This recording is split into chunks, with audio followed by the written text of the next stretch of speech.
Tonight, the game of the week is back with the Hillsborough County showdown between the Big Dogs and Big Cats. It's a budding rivalry between the Hillsborough Terriers and Middleton Tigers next on the Bright House Network's Channel 47 Game of the Week.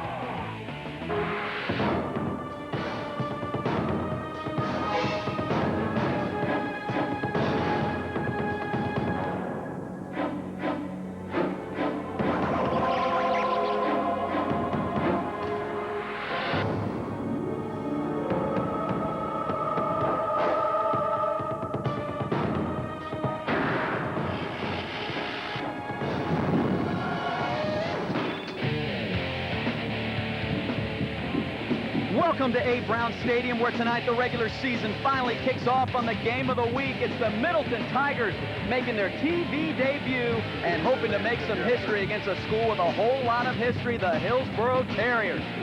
Hello, everybody. My name is Eric Keaton, and finally, welcome back to the Bright House Network's Channel 47 Game of the Week. Tonight, we're hoping we have a little rivalry. Middleton, new kids on the block, against Hillsborough, a team with a whole lot of tradition. Let's bring in my broadcast partner, Lamar Thomas. Played on all levels here in the state of Florida, college, pro, high school up in Gainesville, and this rivalry is kind of like me and you. New guy on the block, I'm the old guy on the block. Hillsborough and Middleton, what kind of rivalry can we expect? Oh, you're going to expect a great rivalry here. These guys, they know each other. Most of them play middle school football together. They really want to go out and have bragging rights. I think Coach Hubbard called it bragging rights on the block. We'll take it. Bragging rights on the block. Let's look at one of those teams on the block. It's Earl Garcia's Hillsborough Terriers. Last year, during the regular season, they were 8-2. Now, a couple weeks ago, they lost in the Trop 28-21. They had some problems in the secondary. Of course, all that is for real tonight. When you talk to Coach Garcia, you know, Lamar, he still has a young team with only 4 seniors on each side of the ball.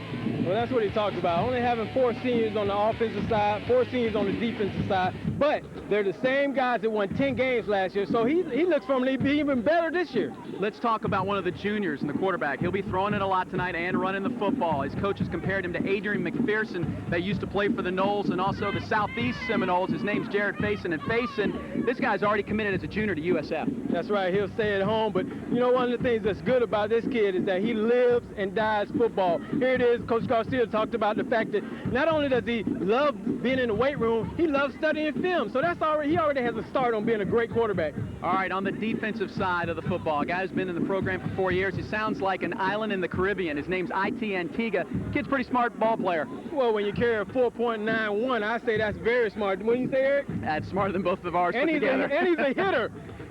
All right, let's talk about Harry Hubbard. They call him Hub, Coach Hub's team, the Middleton Tigers. This is only their second year of varsity football. He's won 11, dropped 7. Last year, they lost this game to the Terriers, 28-16. They really can't beat themselves, and his kids are really looking forward to this game. Besides the Blake rivalry, it's time for them to grow up. Well, it's time for them to grow up. They have 25 seniors, so they've taken lumps year in and year out. But, hey, this is their year. They're excited about it. Hey, and they talked about also pulling off an upset tonight. In case you're new to this game of football, Lamar played the position of wide receiver, so he's going to love watching and talking about O.J. Murdoch from the Tigers tonight. Now, this guy, when they talk about speed, they said he ran a 4.32 at Florida camp, but one coach had him at a 4.25, so to look for him tonight to fly, fly, fly. Well, now, it's a cliche that you always hear in football. Guys just have a nose for the football. Number 7, Vic Arboleda, that's his nickname, is Vic. They call him Victor. This guy will have the nose for the football tonight. Coach called him Vic. He said, you don't have to call him anything but Vic. He's going to be all over the place, up by the line of scrimmage, back in coverage. He's going to make big plays all night long. I'm looking forward to it. We have dogs and cats playing together on the gridiron. Stay with us. Lamar and I are coming back. It's Hillsborough and Middleton. Finally teeing up regular season right here on the Game of the Week.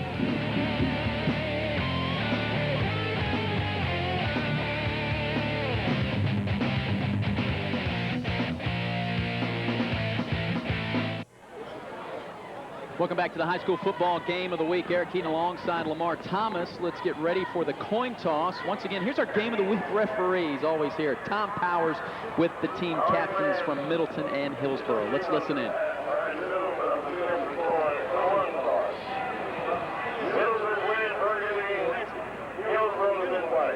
Florida High School Athletic Association requires that we enforce all the unsportsmanlike fouls. First one, bad enough, it's going to be gone. Second time from one man is going to be gone. So you guys are the captains, coaches, put you in charge. Help us side out here. Keep your guys under control. Let's all finish together. Remind your players and your coaches of that. Okay, also both the jerseys tucked in and no jewelry. All right. I got the home team. What do you see there? He's calling that ahead. That's the tail. I'm going to flip it after you tell me what your choice is. Heads or tails? What do you say? Heads. Said heads. What is it?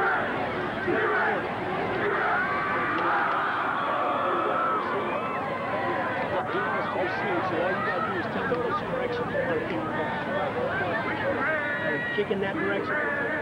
Face back this way. Come on over here. White's going to receive first half kickoff. Let's have a good first half, guys. Good luck. All right, here we go, Lamar. That's what we like to see. Team that wins a coin toss, we want the ball. We want the ball. Let's go down and score. Let's get it on. I'm excited, Eric. Hey, Lamar, you think because we've had such a delay with the hurricanes and the different types of training issues and delays of games that it will have any effect on these teams? Well, I think we'll see a couple of penalties, but at the same time, they did have a preseason game, so I'm sure that both the coaches have gone back and worked after their preseason game on just making sure the kids will be focused and ready to go. All right, the Hillsborough Terriers, you can see the dog pound ready to take the field.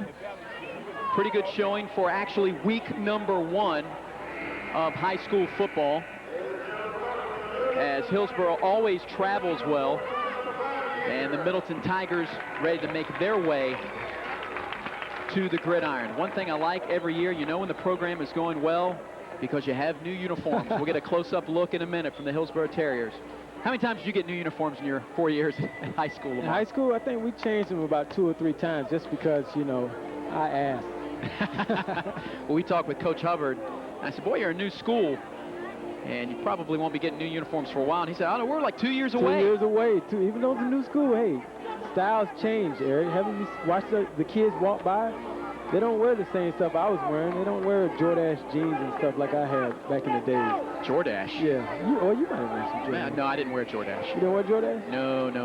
The Middleton Tigers, a Class 4A team, last year finished 5-5. It was their first year of varsity football. The first year they were on a JV schedule, which was a good thing they started to do for first-year programs. Coach Hubbard is the only coach these young men have known.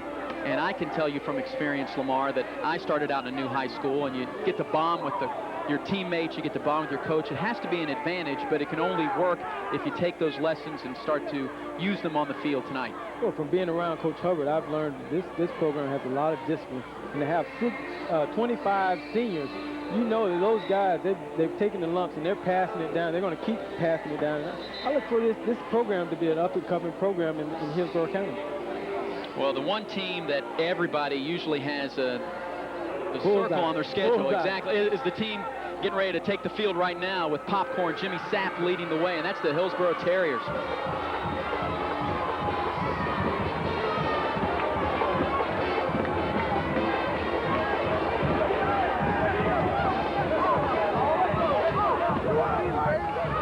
That's something that Coach Garcia definitely claimed. And I joked around with him. I said, you're right. I said, Shortcrest could be playing you, a Class A team, private school. And I said, we got to beat Hillsborough. Well, they're the team in the area that everybody wants to beat. You know, they're like the Miami Hurricanes. I have to bring it up. They're like the Miami Hurricanes. Everybody wants to beat you. And the Middleton Tigers television debut. Of course, I said that they're looking to make some history tonight. Most folks know this. Middleton was a school back in the 60s, 70s, and on back. And, of course, their big rivalry is against Blake, where they just pack them in here, or they'll do it again this year at Chamberlain on a Thursday night, October 28th. That's district rivalry week. And these kids, by seeing both teams in my history on the Game of the Week, Lamar, I can definitely tell that Middleton is a little more up for this game than Hillsborough. This is normal business for Hillsborough, but for Middleton, they're like, hey, this is our one shot. Well, exactly, Eric. They're trying to make a name for themselves tonight. Hillsborough is an established program. Middleton, they went 5-5 last year, but they know they have a good team, and hey, they want to come out here tonight and let everybody in Hillsborough know that they're for real. Jonathan Davis and Ty Mitchell are already back and around the goal line, ready to get this thing started. Coach Garcia is over there roaming the sideline somewhere. Of course, he has an outstanding staff. He's standing around the 30-yard line now with one of the linesmen. When you talk about Coach Garcia, a team that we did not get to see at Tropicana Field, they were game number 3. We had the second game, Armwood. You talk about a team that everybody wants to beat. Coach Garcia, man, more than 30 years coaching, and this guy has built a program that most people envy in the whole Tampa Bay area. More than 100 wins at Hillsborough alone. Right. Not only in that Tampa Bay area, but around the state, people know of the Hillsborough program. They know that when you come into Tampa, you go to Hillsborough first. And especially now with school choice. I know you can say what you want. I'm pretty sure that Mr. Vernon Korn, the Hillsborough County Athletic Director, would say, no, everybody's choosing the IB programs and engineer programs at different schools. And I'm like, yeah, I know. We all know that sometimes that football team or that baseball team or that basketball team or wrestling program like at Brandon, in the back of the mind is trying to help somebody get a good-looking college scholarship. All right, here we go. Would you believe, to kick it off, a young man named Kick-It. And we have a do-over. I guess the officials weren't ready yet. Harry, this is what I missed about last week. Oh, well, not last week at Tropicana Field. There was no band. Yes. You know, I feel the game now. I think it was either Manatee or Hillsborough actually brought in their band for the third game, but we were already wrapping up cable, ready to go. Well, I wasn't wrapping up cable. The other guys were. I was headed off to high school football right here. When you hear the band playing and go by the concession stand. And we have some bands here tonight. Stay with us at halftime. You'll get to see both of them. Something new this year on the Game of the Week. And there's a procedure call against Middleton as they were ready to kick it before the officials weren't ready to get this game started. So they'll back them up 5 yards, kick it off from the 35-yard line. Is this still preseason for us? Because this is only our third game. Well, I don't know, Eric. I think we're seasoned now. Let's just get it on, man. All right, here we go. Middleton taking on Hillsborough. A low line drive kick that will be taken by Jonathan Davis from the 10-yard line, and he'll be wrapped up as he crosses the 20. Number 32 taking him down, Rashad Fennell for the Middleton Tigers. So here we go, the Hillsborough Tigers on offense with that junior quarterback, Jared Faison. Saw him last year as a sophomore when they took on the Chamberlain Chiefs. And the rest of the lineup, Tyrone Mitchell, Jimmy Sapp, his nickname is Popcorn. He's a Channel 47 fan. Hunt Jones, Leslie Stirrups is just huge as a tight end. He also plays some defense along with Don Mosley, Zach Barton, Jeff Baird, Boris Fuentes, and Jason Thompson. Let me tell you about Jones, Stirrups, Mosley, Barton, and Baird, all returning from last year. Guys either as wide receiver up on that line. So Faison with the I formation, old school look, will give it off in the backfield and wrapped up immediately. No, that is not Ricky Ponton. That's Ty Mitchell. Ty Mitchell wearing that number, and the Middleton Tiger defense with a nice defensive stuff right off the bat. The guys up front, Harold Wallace, David Lee, and Rashad Fennell. And the linebackers and defensive backs, Parker Bright, A.J. Jones, Wilson Perry, Vick, and Sherrod Murdoch.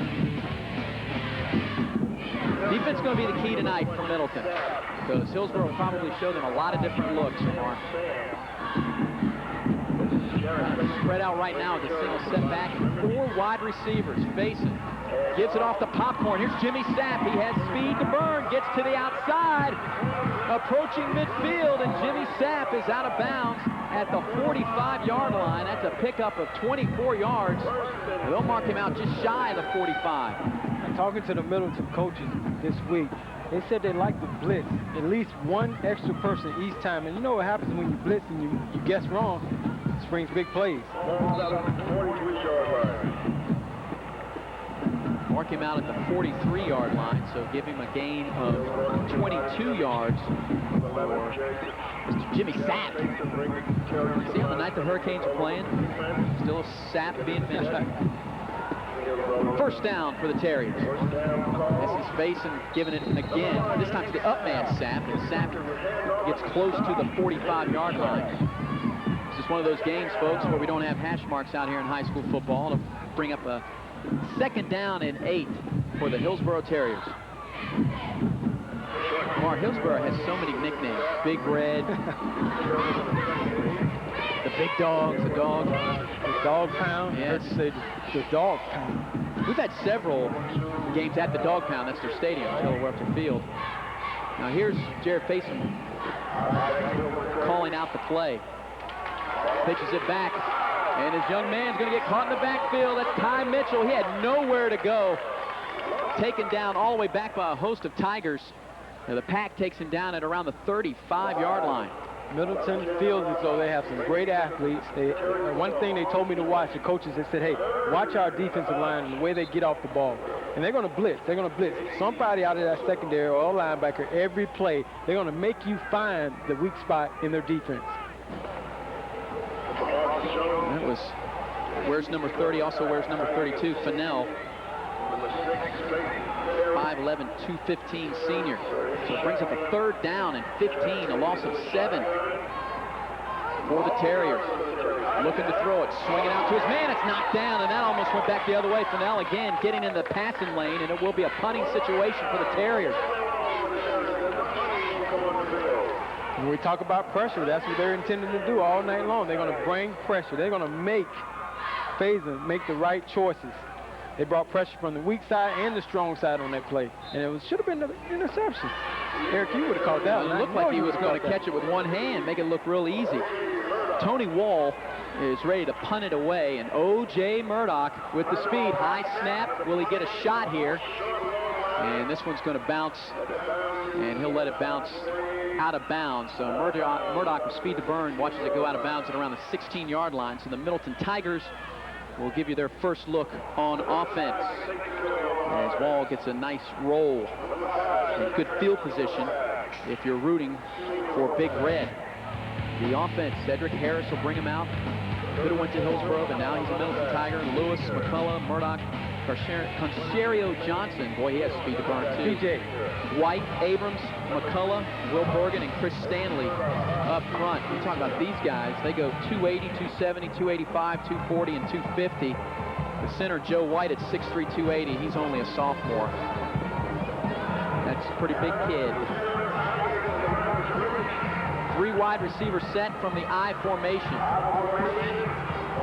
So Harris, flag comes out, and he'll pitch it back on the speed option, and almost losing the football. Looked like he was holding it on his hip. Took a big hit, number 23, Jermaine Lewis. But a flag did come out, so probably will negate the game. And it does. The Hillsborough Terrier defense, Lattimore, Mosley, Leslie Stirrups again, 6'4", more than 300 pounds. Hanley Eugene, and he's back from last year. Stefan Knight, he can also play running back. Jezreel Ortiz, Jimmy Sapp, Myron Ray, Sapp will be in and out. Robinson, Marquise Bodie, and that Caribbean Island guy, IT Antigua. I think last year we dubbed him information technology. And it fits because the kid's so smart. When you have a 4.91, you are smart, Eric. And that's what I run in the 40. I think that's being nice, Eric. I do too. I think Coach Markham, I was timed in the 40 a few years back around like 5'2", 5'3". And that was a fast motion. I think I can walk forward. I think I can walk that. Be like one of those Olympian speed walkers. Harris with a single setback after they back up 5 yards. He's going to do a little draw again to Jermaine Lewis. Lewis speed straight up the middle, and he's close to the sticks to pick up the first down. He should have it, and it is a first down. He picks up 15 yards. Jermaine Lewis. Speed just popping right up through the middle. Well, anytime you can just drop back and run a draw like this, when everybody's rushing upfield, they're just taking advantage of the fact that Hillsborough, their defensive line is getting up the field very fast in the first couple of plays. They're just going to take advantage of it here. You think they're already respecting the pass because they know the receiver weapons they have? They know the ball is going to be up in the air soon. Look for it maybe right now. Harris in the shotgun. 26-yard line for the Middleton Tigers. That gives it again to Jermaine Lewis. Lewis, almost a similar play, but coming from the opposite side of the field. Good gainer, though, crosses the 30 up to about the 33. Middleton will take that every time, 5-6 yards at a time. Right now, Middleton has everybody in the whole stadium expecting pass. Garcia is going to have to figure out and say, hey, okay, let's not give up the big plays. Let's just calm down a little bit here. It's almost like that old Buffalo Bill offense. Right. With Thurman Thomas. You leave him back there, and they don't bring that up, man. I had to watch that every year. Throwing it now. They swing it out to O.J. Murdoch. Murdoch picks up a block from C.J., and he has the first down as he crosses the 40 out at the 42-yard line. He'll pick up 8 yards and move the chains for the Tigers. A lot of people like to call that a wide receiver's swing screen there. You just swing it out. See what they're doing is they're going to let their athletes get the ball. They're not going to keep the game in the quarterback's hands. He wants to get that ball in those athletes' hands as quick as possible and let them do the job. According to the Florida writers, the Hillsborough Terriers come in a top 10 ranked team in the preseason poll, Class 5A. Of course, I've talked enough about their history. Trying to run a little speed options. Harris up the middle, evades a couple of tacklers, gets into the secondary, and he's into the Terriers' territory, and he's down at around the 36-yard line. Okay. Going over to Middleton, being over here last week, all the coaches talked about is this kid's decisions. He makes great decisions. He's not going to lose the game for it. He's taking his lumps for 2 years, and he's ready to prove that, hey, I've learned, I know what to do, and I want to lead my team. Took Marcus Bodie a chance to get him after up front. Zachary Barton tried to reach out a hand, couldn't hold on to him. And different plays, switching it up, and now movement up front, and that should get 5 more yards for the Tigers. So they'll take it after the initial jitters on special teams with a 5-yard penalty, and then to start this drive from their own 16-yard line, they seem to be moving the ball fairly at will, and now they'll get 5 more.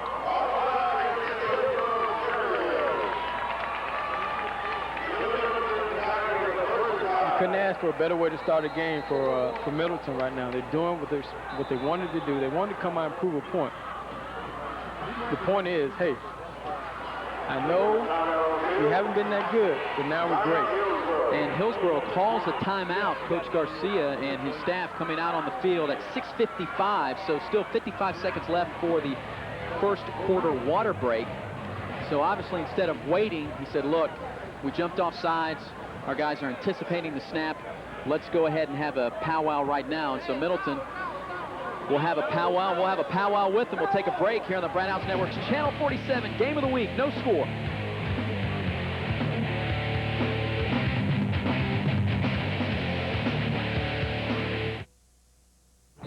Welcome back to the Bright House Network's Channel 47 Game of the Week. Eric Heaton and Lamar Thomas, our host tonight, the Middleton Tigers against the Hillsborough Terriers, and the Tigers are driving. Here's Harris again, going deep, looking for C.J., and C.J. gets bumped around, and incidental contact. The back judge says no flag, and C.J. Concherio Johnson was just surrounded by Terriers.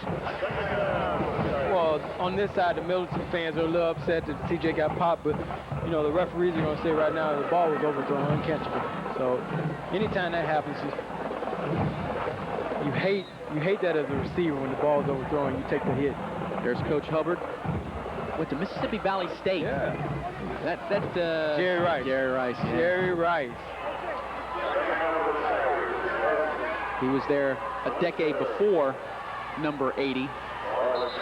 And ball does not get snapped very well, and center and quarterback and offensive line not on the same page. So a 2nd down and 5 may become a 2nd down and 10. And Hillsborough definitely has their tempers flared up after that timeout, because Leslie Stirrups, that junior at 6'4", more than 300 pounds, and playing the defensive tackle position, he is ready to get after the quarterback. He didn't care about a whistle on that last penalty. Well, when you're that big, you don't care about anything. Oh, yeah. I wish I was that big, Eric. Oh, my gosh. Well, you wouldn't be able to do your triathlon. I don't know. They have a Clydesdale category.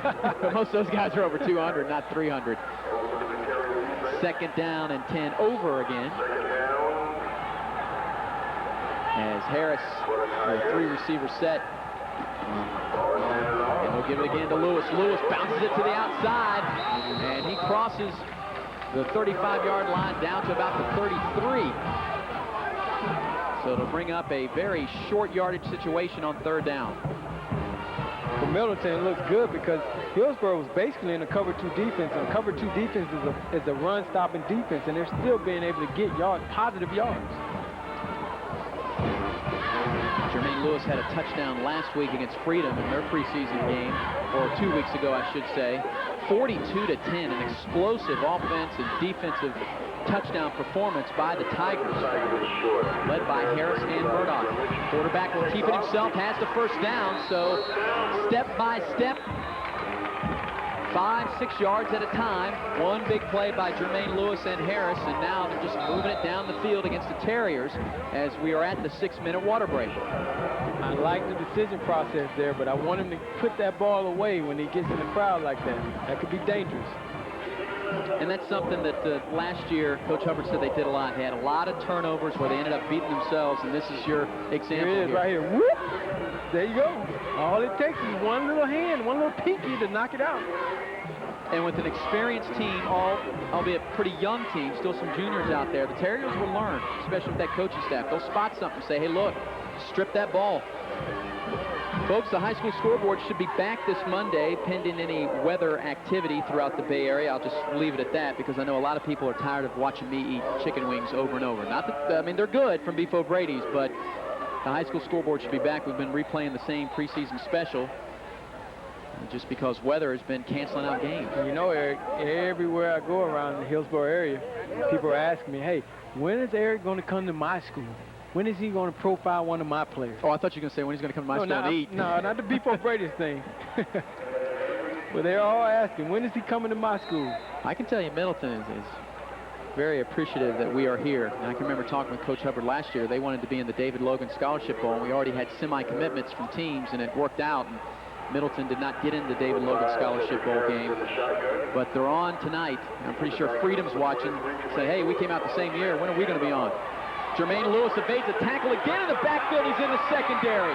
Jermaine Lewis, that's a football name, and he's taken out at around the 16-yard line. And a flag comes out after he goes out of bounds back at the 20.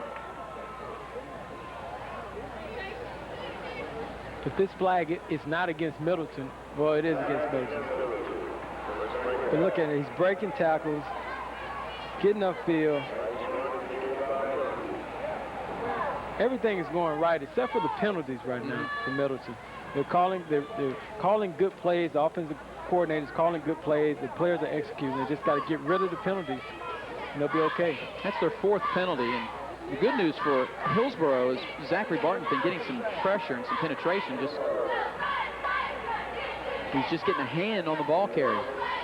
I know Coach Hubbard right now is upset over that penalty because I'm pretty sure that penalty was already as the ball carrier was downfield. So the yardage after the run actually makes it now a first down and call it 12. Back at the 30-yard line. And now over to the sideline for Hillsborough. It's IT Antigua. He's actually looking for something. Along with a teammate. Must be the mouthpiece.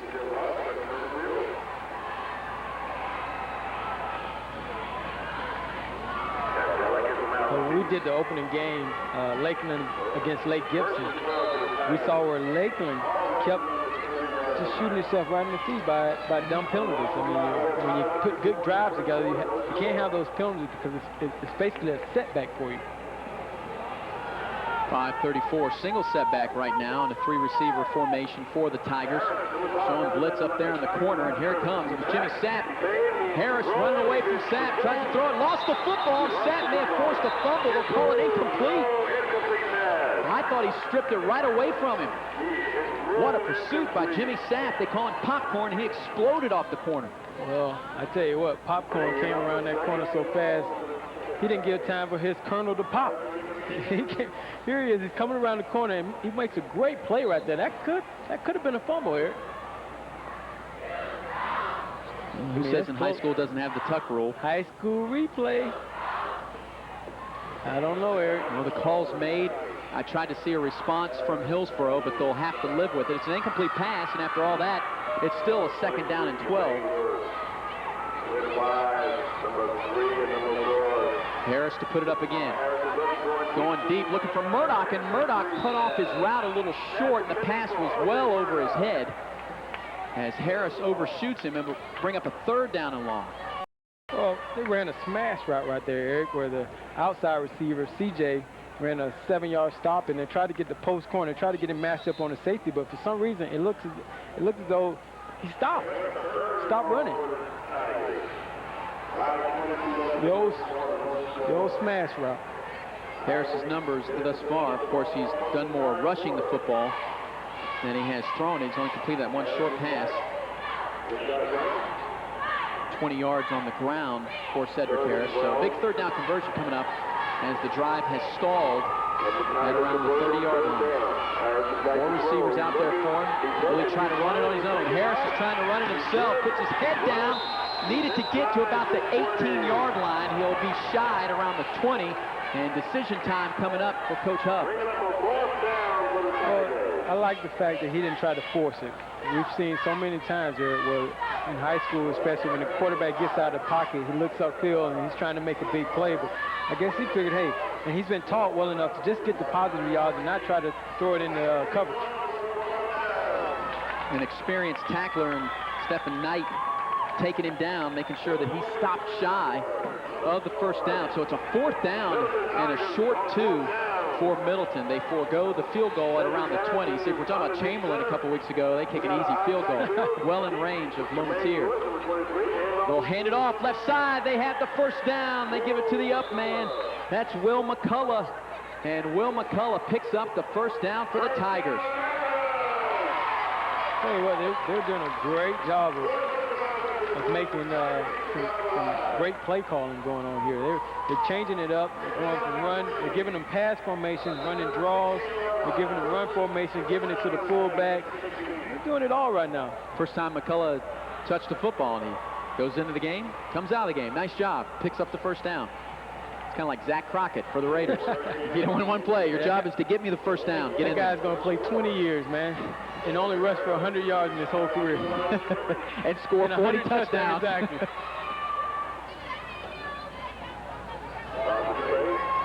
And we have another flag come out. And maybe an equipment problem or substitution. They're going to have to bring that young man McCullough back in, and Jermaine Lewis has to step back down. It's amazing how times have changed. You know, when a kid drops a mouthpiece or anything like that, they pull them right out of the game. Not when I was playing, though. Tillman and Ricky Lee into the ball game now as the near side, or as the far side receivers in the slot, as they have trips to the high side of the screen. And again, the draw play. This is McCullough. McCullough's 2nd carry, and he's inside the 5. He'll have a 1st and goal for the Tigers. They might have had a face mask, but it wasn't called. Mixing it up, Eric. They're mixing it up. They're lining up in all these pass sets, but they're running draws. Look at him setting up the pass. D-line is already up the field. That was a face mask, by the way, Eric. But it wasn't called. Ouch. That one will hurt. And a timeout is called by the Middleton Tigers. Cedric Harris will discuss a 1st and goal coming up for Middleton with 3:19 left in the 1st quarter. A drive that started back on their own 16-yard line, a time-consuming drive.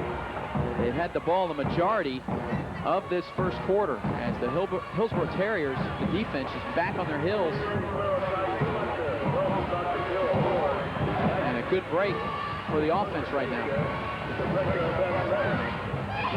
I look down here, Eric, and I see Lawrence Dolphy, UCF wide receiver, University of South Florida. I don't want to offend you, Eric. No, you're not offending me. USF wide receiver coach. I wonder who he's here to see. Let me see. I don't know. I'm hearing that they go 6 deep wide receiver. He could be looking for the future and the very near future. Exactly. I saw a coach from Florida. I didn't pick up his name, but he doesn't really matter. Well, it's twofold. Even though he's a former wide receiver, he could be looking at Jared Faison, although he's been off the field a lot. Right. Because as a junior, he's already committed to go to USF. Looking at the future. You're right. But that's such a great thing to see the coach. I know when I was in high school, to see the college coaches come out, you always get pumped up because you know you have to impress them if you can. Tigers trying to punch it in. Again, they give it to McCullough. McCullough up the middle near the goal line. They're going to mark him just shy or wait for a signal from the officials. It'll be 2nd down and goal for Middleton. Well, right now, Eric, what you said, who looks like they want it most? You said in the beginning, Hillsborough is getting pushed off the ball right now. Middleburg has come out like they have something to prove. And I think it's more than just this game. They want to prove to Hillsborough, everybody in Hillsborough, when they watch the game tonight and when they pick up the paper in the morning, that Middleton is here to stay. They want the headlines. This could be a quarterback keeper. They'll have a power or a rhino-type formation. A power eye for Middleton. And they'll give it to McCullough. McCullough looking for room. Did he cross that goal line? Middleton says we got a touchdown, but the officials say 3rd down and goal. So the Hillsborough Terrier defense, here's what we're saying about being pushed on their heels. As soon as I said on their paws, they're back up there. As soon as I said it, now they're standing up. Just basically like a rhino set. They're trying to get more beef in front of the running back, but there's a lot of penetration in there by Hillsborough's defensive line and linebackers. Yeah, they had some of those big guys just getting on all fours like Ted Washington, and with their big bodies, and just not going to move them. It's like a coffee table that's bolted to the ground. Straight up the middle, Harris trying to take it in himself. Touchdown, Tigers!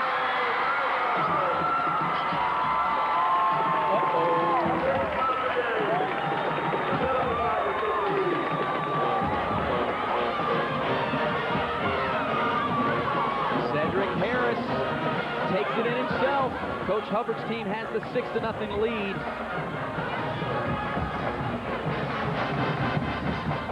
Most exciting play in all of high school football.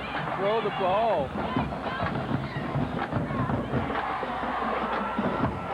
And the extra point try. We have a 7-0 ball game. Johan Boss kicks it through, but Harris and the Middleton Tigers are on top 7-0 with 1:50 left in the first quarter. A time-consuming, ball-controlled drive. They did try to throw it, but they only had 1 completion. Eric, right now, Middleton, their offensive coaches are calling a great game so far. They're mixing it up, keeping Hillsborough off balance. They don't know whether you're going to run it or pass it, and they only passed it well, 4 times with only 1 completion. So I don't know, Eric. Might be a changing of the guard here. Lamar's telling me a 20-play drive, 84 yards, capped by the touchdown by Harris. Now, does that count the plays that they went backwards also? Yeah, he's counting the the penalties. And so they could have had like a 120-yard drive. Yeah, that's right. No, not counting those yards.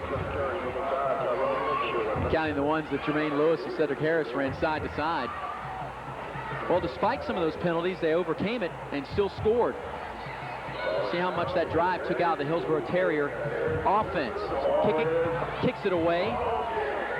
Good-looking driving kick into the end zone, and that means it's time to start on the 20-yard line. Some tempers begin to flare, and around the 25-yard line, we told you this was an up-and-coming rivalry.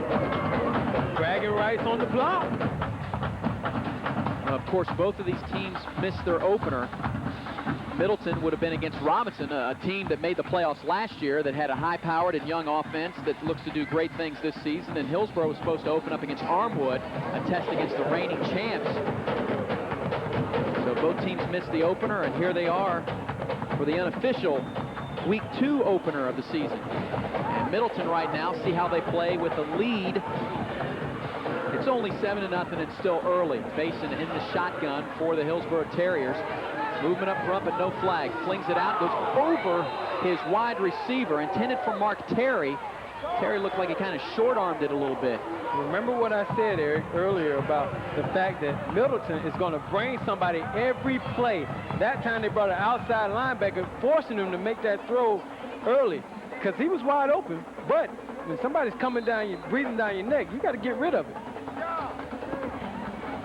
Mark Terry and Joshua Sams check out of the ball game. Near side receiver will be Darrell Jones. And he'll have Mario Lawrence on him one-on-one, as you're basically looking about 9 men in the box for Middleton. An I formation for the Terriers. Sending up again, a man on the edge, trying to get to the outside. Facing, comes out of there somehow like a magic trick and picks up the first down. How did he get out of that? That's the problem when you bring somebody every play. If all the assignments are not done to perfection, big plays happen. It's like a hit-or-miss defense. They brought somebody off the edge right there, and he missed the tackle. Actually, it was our number 7, Vic. They also got a good block. It looked like Jimmy Sapp just lowered the lumber on one of the Middleton Tigers. I look for Vic to make up for that, because from what I heard, he doesn't miss many tackles. Popcorn said, "Pop!"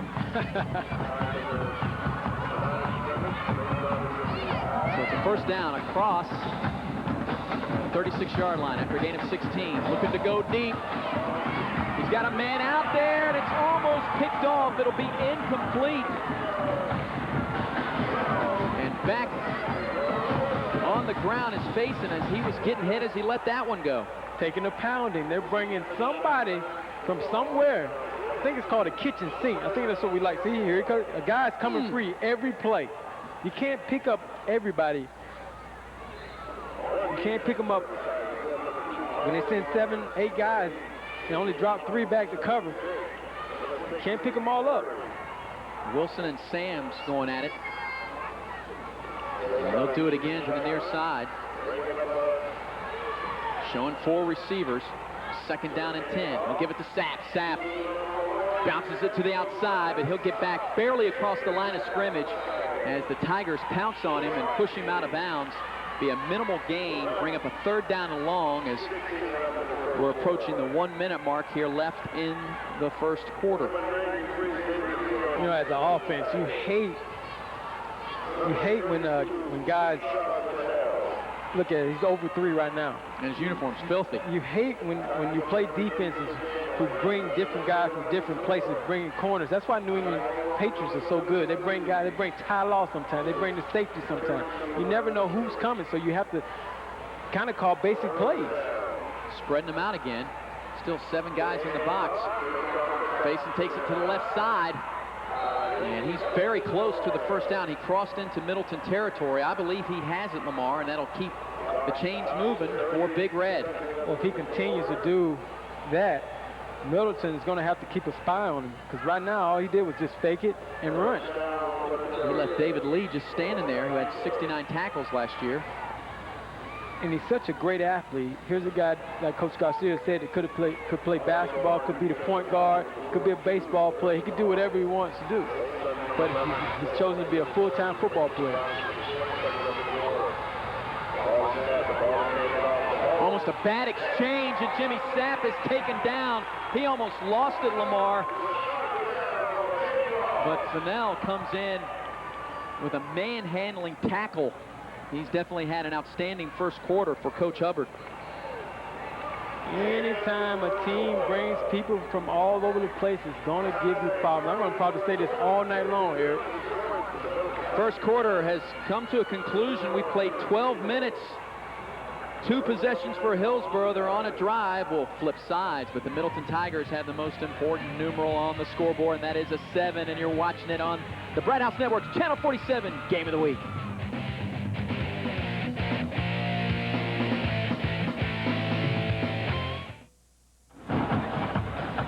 Welcome back to the high school football game of the week. Eric Keaton alongside Lamar Thomas. I'd like to welcome all the FSU Miami fans just in case it's a blowout. Again, that quick pass to the outside, almost a replay of the first quarter. Faison just throwing it out there, and Fennell was ready to pick it off and take it the other way, but that one thrown a little too hard and underneath his big paw. They might run that play. Maybe Middleton runs that play in practice, because Fennell twice. He's like playing volleyball with that ball. Bam! Knocking it down, getting a couple spikes Either here. That or 2 spikes, but 2 kills. Yes, 2 kills, and he's the 4th option. Yes, again, just in case we don't know the score at the time of our broadcast, FSU and Miami is a blowout. Welcome all the Kane and Knoll fans watching our game. High school football on Friday night. That's what's supposed to be on television. That's right. Jason, sacked and fumbled. Scoring opportunity for the big man. It's Lee. It's a Middleton touchdown.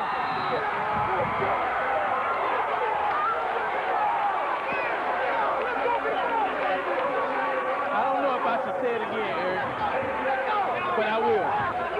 When you bring people from different positions, it puts a lot of pressure on your offensive line to make the correct block. Hillsborough is going to have to shorten down their splits and go max protection, because all they're doing is they're just sending people off the edges. A 32-yard fumble return. He had one last week coming off the edge. A.J. Jones. We talked about Jimmy Sapp being popcorn. That is a whole barrel full of popcorn. Lee, he's 2 weeks in a row. Even though the first one was preseason, now he has a keeper, and Faison is just taking a beating this first half. They're sending people from around the corner at the Popeyes down there. They're bringing everybody. Bringing people out of the stands to blitz. I mean, Middleton is, I don't know, Eric. I didn't want to say this on the telecast, but talking to their coaches, they told me that they expected to win this game big. Well, they seem confident and unsportsmanlike, whether it stemmed from the end zone celebration or from the sidelines for Middleton. I mean, who can blame them that they're excited? Still a lot of football to be played in this game. It's 13-0. It'll just back up the extra point by Boss as they'll tee it up at the 25-yard line. Definitely had some excitement. That man right there. It's not every day that a defensive end will score a touchdown. Eric, the coaches at Middleton have been excited. They've been looking forward to this game since way before long. They knew they had a stick coming in this game. The extra point try just barely makes it over the crossbar, but it all counts the same in the box score. It is 14-0 Middleton.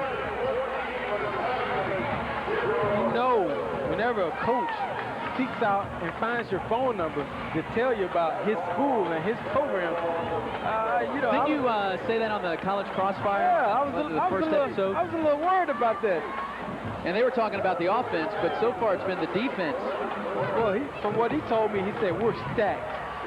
So I asked around, I was like, well, how are they stacked? So I had to come out and see for myself. And what I've seen so far has been magnificent. They're stacked. So what do you do now if you're Hillsborough? You've moved the ball. You just go back to what you were doing and saying, look, we're not going to be able to have these 5, 7-step drops, or we've got to get some protection because they're coming off the edge so quickly. If I was Hillsborough right now, I would definitely shorten down my splits, go max protection, because what's happening is Middleton, their defensive linemen are getting off the ball so fast with the blitzing that's going on from different areas, it's causing confusion. High kick. This one will be returnable. Davis straight up the middle, and Davis is taken down. Body still flying through the air for both clubs. He crosses the 30, and the Hillsborough Terriers will have the football at about the 31-yard line. They told me last week that when they played Freedom, they had 9th graders run down on the kickoff, and whoever made the tackle would get to play on the varsity squad. Or at least dress out. Or at least dress out, exactly. So it's like a 12th man, 11, 12 men.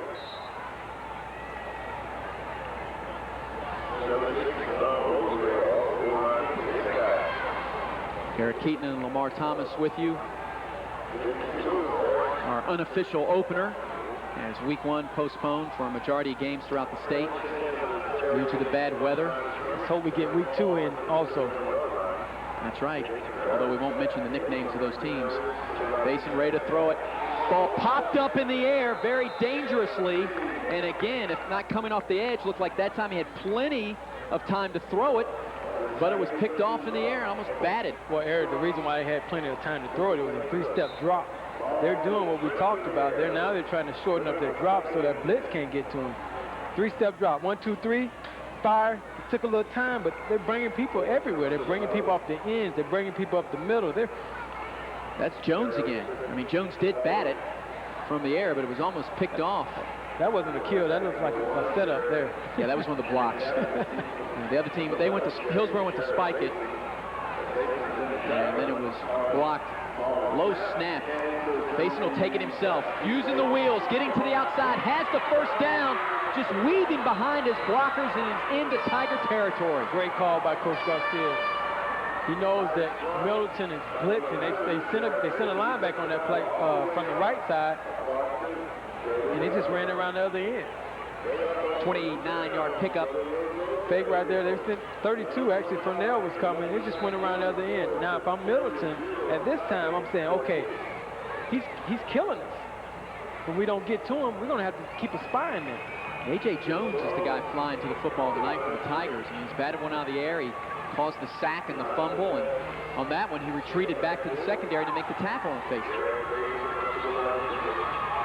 So it's a first down for Hillsborough. They're definitely looking for a score here. They go up the middle on a minimal gain, getting pushed back. And that is Knight, the ball carrier.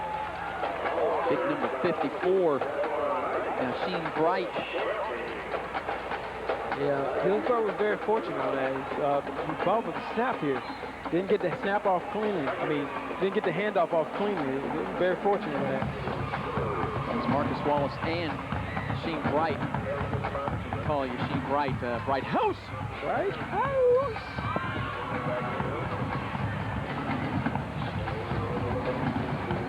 Two-yard gain they give Knight. Basin quick. Pitch and catch out there, and a nice attempt at jumping for the ball. Trying to pick it off was Darrell Wilson, but it's well over the head again of Joshua Sams. Sams and Wilson have really been going at it. A nice one-on-one battle, coming off the edge and playing the corner all night long. I like what Coach Garcia is doing right now. He's shortening up the drops, but the problem is now your quarterback is gun-shy because he's been getting hit all the time. So his target practice is a little off now. Don't get hit in practice too much. Woo-hoo. Third down and long for Hillsborough. We can't even read his number on the back. That's not a good sign either. On the 40-yard line. And movement by Middleton. Looks like it's going to give Hillsborough a few extra yards. That looks like the initial indication. There's Mr. Powers. I don't know, Eric. That might be a legal procedure. Saps pointing over Middleton. Right. Middleton player pointing over. What's happening up on those with the big uglies lined up? Middleton's bringing so many people that the offensive linemen, they're getting nervous now. They don't, because they have to do their assignments also. But hey, do we watch this guy who's coming from the left, or do we watch the guy who's coming from the right? Ball's on the 34-yard line, Lamar, and that means that the Tiger defense gives them a makeable third down, although if they get a few yards, they may go for it on fourth. Even if they don't make anything here, they may go for it on fourth down. Trailing 14-0. Still early in the second quarter. A lot can happen in high school football. So plenty of teams come back from 14 and 21-0 deficits, come back and win. It's a handoff going up the middle, and maybe half of that's picked up by Jimmy Sapp. So to bring up a fourth down and short for Hillsborough. Now, the Middleton coaching staff must have a lot of confidence in their defensive back, because you see a lot of one-on-one coverage out there, and it's not even bump and run. It's off. It's 4 or 5 yards. What they're counting on is what Middleton is counting on is that their defensive line can put enough pressure on their quarterback with all the blitzes that it'll make Aaron throws.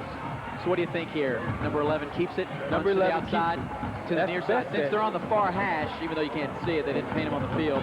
Probably runs to the near side of the field on a fourth down and 2. Check with me. No, they'll pitch it. Right side. That's Mitchell. Mitchell should have the first down. He crosses the 30 to the 29. It is a first down for Hillsborough as they pick it up on fourth down. Good call by Coach Garcia's staff. I think everybody in the stadium thought that Faison was going to get the ball on that, pitch it out. I saw 2 men actually go with Faison on that as he pitched it. He's got 2 spots. It's a chess match going on up here.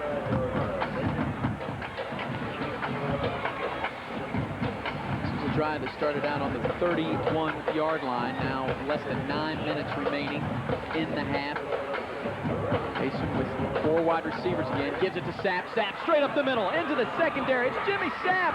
Sapp will not be taken down, and he's caught down at the 2-yard line. It's a 1st and goal for Big Red. What a run by the little guy, Jimmy Sapp. That was a great run, Eric.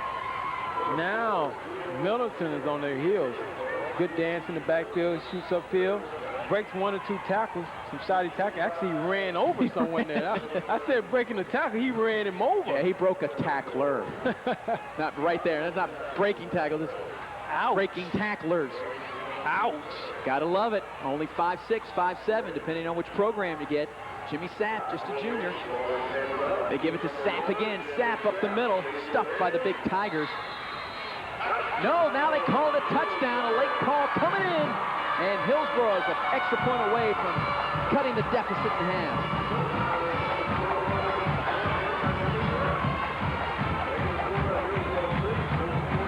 We've seen some good drives tonight.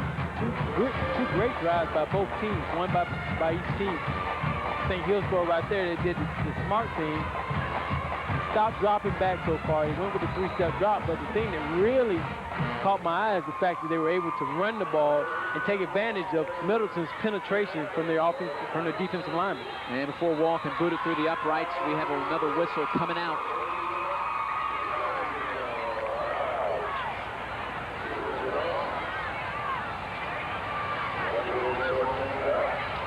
Flags here on the game of the week thus far, but all the teams still trying to get into regular season form. Haven't had much opportunity to do that. Looks like it's going to be on Middleton. And it is an offsides on the Tigers.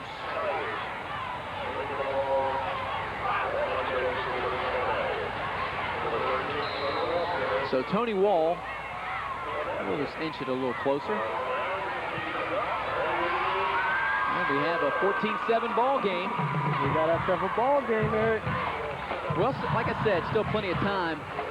I know it's something you talked about at Tropicana Field. Big momentum. Middleton had it, but Hillsborough gets it right back. May have not been fancy, but it does give us a game of the week right here on Channel 47. It's 14-7. Tigers on top of the Terriers.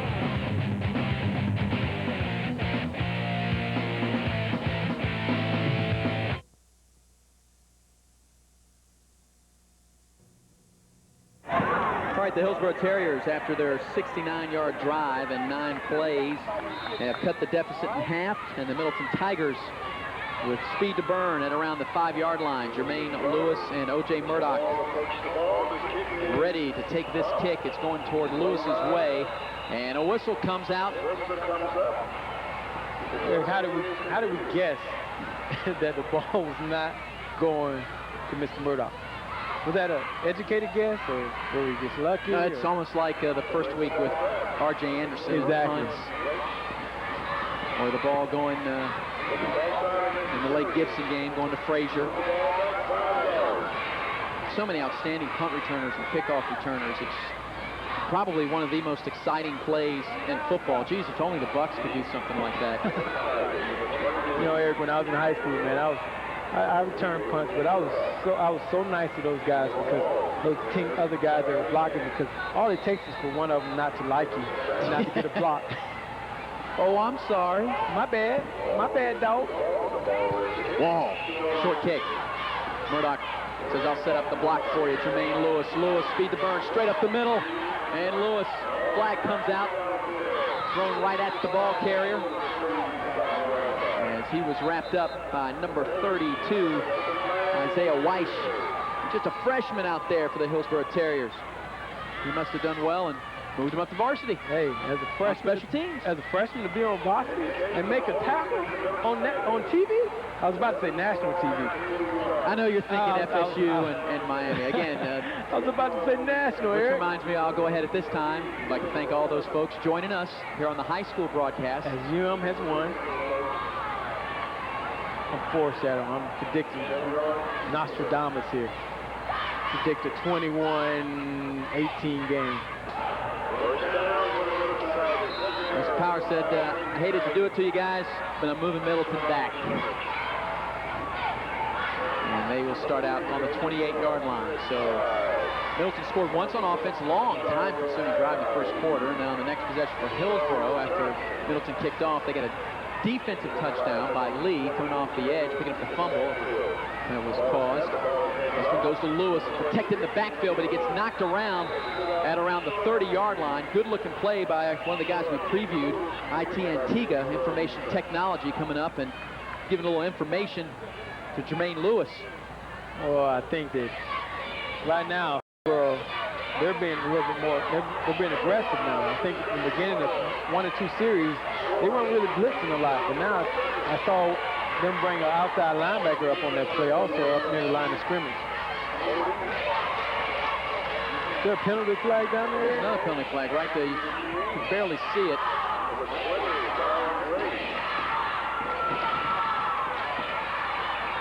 The flag is right, probably couldn't see it, it's just around the 28-yard line. Legal procedure. Yeah, it's going to be a procedure call. Can't get the microphone working for Tom Powers. We apologize if I thought it was working earlier in the broadcast. We need to, who do we blame that on? What, that it's not working? Yeah. Should we blame it on Spanky? Our director? Yeah. I don't know. I don't know. Tom Powers has been around the game of the week, so maybe he knows the little red button, unlike the men in black. But all right, so they decline it. And it should be a second down. As they're still showing first down. They do that over there, Lamar, to confuse me. You see, I'm paying attention here on this play, and it is second down. Second down for Middleton. He's second down and 9, so instead of a 5-yard penalty, they give him a 1-yard gain. Harrison keeping himself, has a big blocker out in front of him, but he lost him in the backfield. He gets buried by the Dogs. Oh, man, Knight was there, along with number 20, Myron Ray, but his blocker in front of him, number 77, Will Bergen, was clearing the way, but Harris had to string it out a little bit and was left from behind. Trying to run a little misdirection there, but Hillsborough, they weren't fooled. Bergen ran around there. He actually whiffed the block there. He's too big of a guy to whiff. Well, he's a terrier, so he woofed too. Yeah. Woof, woof, woof.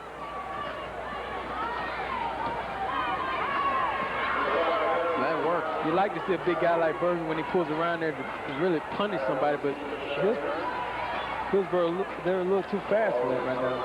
They scored the short yardage touchdown. Third down and 5. Looking to throw it, won't have a chance. He's double teamed in the backfield.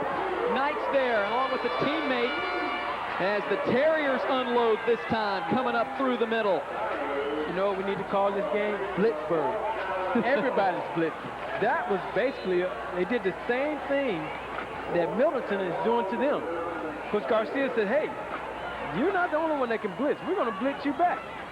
Handley, Eugene, and Knight just unload on Harris. Harris having to readjust the shoulder pads and the uniform. He was like, wow. That is so hard on a high school quarterback to read blitzes. It's even hard on college quarterbacks and some pros. A loss of 6 yards. So Bergen to punt it. Has good protection. Big man, a high punt. He gets knocked down. And a big punter gets knocked down by a guy about half his size. I think he went to the School of Acting there. I hope we get a shot of that. It's a great acting Robinson, job. number 21, is only 5'7", and Will Bergen, the punter, at 6'4", 260. Great acting I know job. Robinson had a pretty good vertical leap. Actually, Robinson took the brunt of it. And he was the one coming in full speed. Right in front of the official, and they're going to protect the punter, who is basically unprotected. A big boy. Here it is. Watch his action job. Oh, now you tell me by that shot who took the brunt of that. Robinson had the momentum, but you can already see the coaches celebrating. Let's see here. Oh, I told you. I ran into the punter and I got hurt. Let's see, the yardage, you know, unlike in the NFL, is not enough for first down. And Tom Powers forgot to pick up his flag from the last play.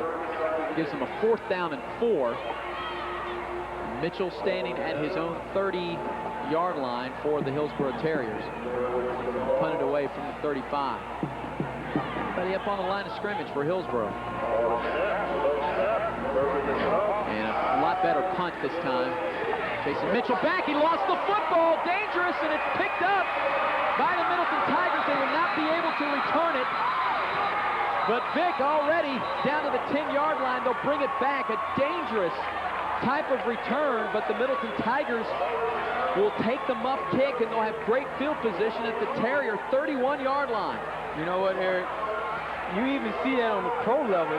Deion Branch had the same type of fumble last night in the New England-Indianapolis game. He misjudged the ball, and they was calling for a fair catch, and sometimes as a punt returner, you can't judge that ball when it's coming like that. Victor Arboleda picks it up, nose for the football right there. Vic. Of course, you got to do that. I mean, I don't blame him. Everybody would have done the same thing. Your first reaction, pick it up and run with it, but you know they're going to call it back. Or even if you don't. Well, he makes a highlight film. He gets a chance to be on our show. That way we can do something fancy with it, put it in the machine and rewind it. Exactly. Water break time here in the second quarter. 5:21 left in the first half. It's the high school football game of the week, only on Bright House Networks Channel 47. 14-7, Middleton gets a break. We'll take a break. They're looking for more.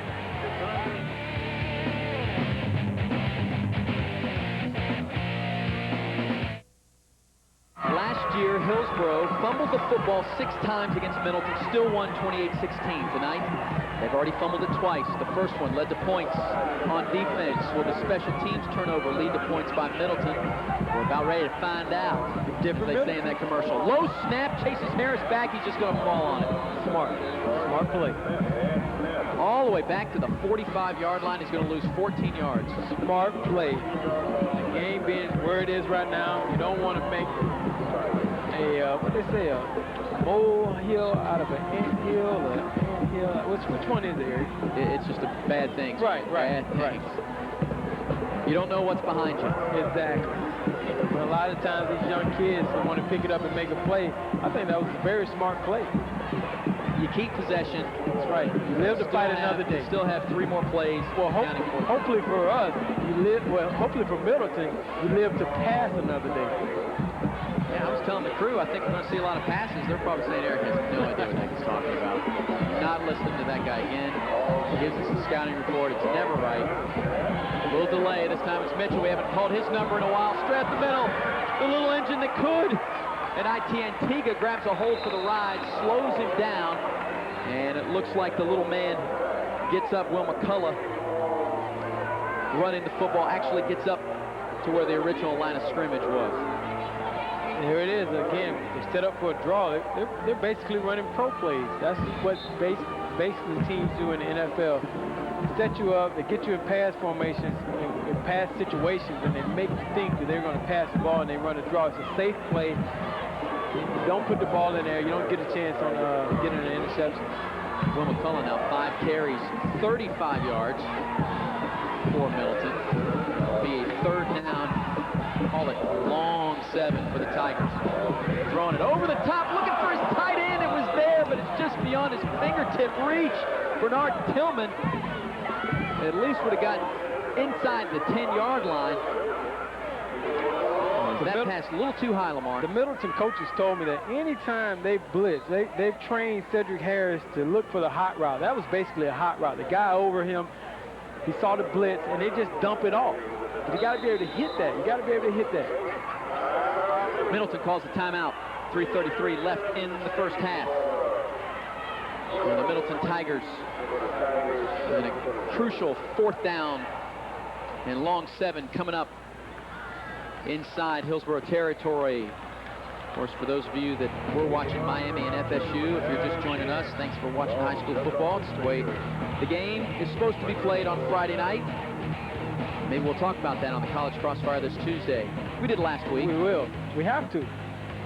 Mark Thomas, Eric Keaton, and John Reeves taking your phone calls. Of course, USF, we'll be talking about them, their first game of the season. That's right. But tonight it's all about Coach Hubbard and Coach Garcia's teams, the Middleton Tigers and the Hillsborough Terriers. Of course, we'll get to where we're going to be next week as we skip around the Tampa Bay area. 7 counties to cover. See my good friend Kevin Doggins here. I mean, all kind of stars are coming out. He's waiting on a phone call from some NFL team, a 9-year veteran. Well, where are you going, Kevin? The Falcons again, the Eagles again, Chicago. The guy is a world-renowned traveler now. On the 28-yard line, another low snap. It's loose, and Hillsborough recovers. They would have had it anyway if Harris would have went down. So 2 low snaps on that drive, and those are the mistakes that would drive any coach crazy. But Coach Hubbard must be having flashbacks to last year, which he hopes is only momentarily. So Hillsborough has an opportunity. They get the football back on downs or on the fumble. Either way, it's going to be their football and a chance to drive, score a touchdown, and tie this game up. 2 bad snaps by the sophomore, Joe White. You gotta be able to get the ball in the quarterback's hands. He's going to have a chance to convert that 4th down situation. And the young man now, he's probably hard lessons. He's probably telling him, hey, just get the ball back to the quarterback. Simple. You do it every day in practice.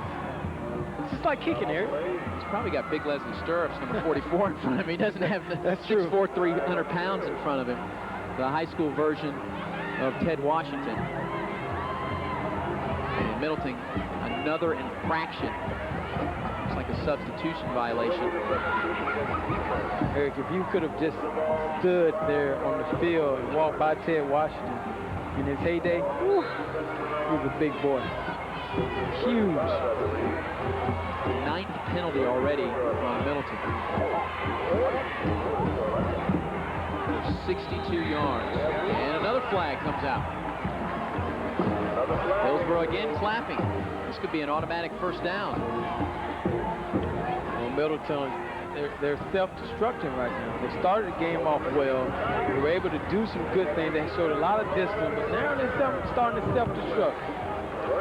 That's where the big dog, which is Hillsborough, they've been there before. Middleton hadn't been there.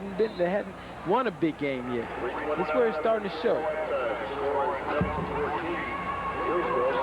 3 minutes, 29 seconds left for Hillsborough to do something with it. 14-7 right now. Middleton on top on their home field, Dave Brown Stadium. 5 yards, 2 back-to-back penalties, brings up the 1st down for the Terriers. Basin again gives it up the middle. Somebody lost a shoe and somebody gained no yards. That being Popcorn Jimmy Sapp. That was a great defensive call there because everybody completed their assignment. There was somebody on the pitch man, there was somebody on the quarterback, and there was also somebody on the guy who he gave the ball to.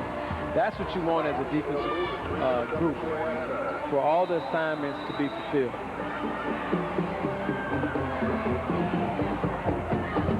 Should stop the clock. Tom Powers, maybe an issue tomorrow with where the ball's lined up. Not really sure. He's going to have a meeting with about 3 officials, maybe 4. Now, was that Tom that grabbed my ankle earlier? Yes. He wanted to see your legs. I don't know what that's all about. You might have watched me at the University of Miami. Oh, actually with the Bucks. You probably saw my little legs. They haven't changed, Derek. They haven't changed. Still bony. That's why you're wearing those baggy pants? I would love baggy pants. Have to get somebody like Old Navy to sponsor us or something. Exactly. 2nd down and 10, facing to put it up in the air. Has time, throws it up, and it's intercepted. Intercepted by number 11, Sherrod Murdoch. He just stepped right in front and took that facing pass away. They tried the slant pattern 2 or 3 times, overthrown twice. Now they come back to it, and that's the good thing about playing off. You get a chance to really see and break on the ball, and he did a great job on seeing that ball as Faison threw it and just broke on it and cut right in front of the receiver. Faison threw 8 picks last year, throws a pick here. The interception is the 3rd turnover of the night. You know, for Big Red. You know, as a receiver, Eric, you hate when you see that defensive back break before you break. There's nothing you can do. But he did a good job of making the tackle. McCullough and Jermaine Lewis in the backfield. C.J. Concherio Johnson to the far side, and O.J. Murdoch, the near side receiver, from their own 46-yard line.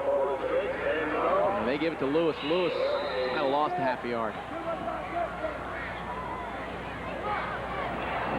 Looks like Middleton, the team that will get the ball in the second half, happy to run a little bit of clock here. They know they can throw the football, and they have to. They can move it downfield, but they're going to use a little bit of clock. Well, I think they'll be happy to go into halftime with the lead, taking down the big dog. You want to prove a point to everybody that your program will be established this year. There's always a team in every county that comes up and surprises programs, gets on the game of the week, gets into the playoffs. Will it be Middleton this year? Not if they keep having penalties. Can't have penalties. Can't have penalties. This is a delay of game. A little too much time. I'm sure Coach Hubbard's saying, I said I wanted to burn the clock, not just run out the clock. You can't keep going backwards. So we'll bring up a second down and 16 now from their own 41-yard line. Cedric Harris, again with the same type formation. Murdoch gets a quick start, going deep, looking for the speedster. O.J. Murdoch is out there. He has it, and he has a first and goal. Eric, he just ran by two defenders. I really believe that the safety on that play did not expect him to. It looked as though the safety said, I know he can't run by me. Well, this is what I was waiting on all night. 53-yard pass play. Look at the safety. The safety, IT was in perfect position, but he just ran right by him. Double coverage with Ray and IT. When you have a weapon like that, it doesn't matter. Throw it up. O.J. Murdoch. You know, the one thing that I know you talked about in the pregame, you look at his stats from last year, the guy was averaging almost 25 yards a reception. We'll take a break. 1:43 left in the first half. The Tigers looking to build that lead.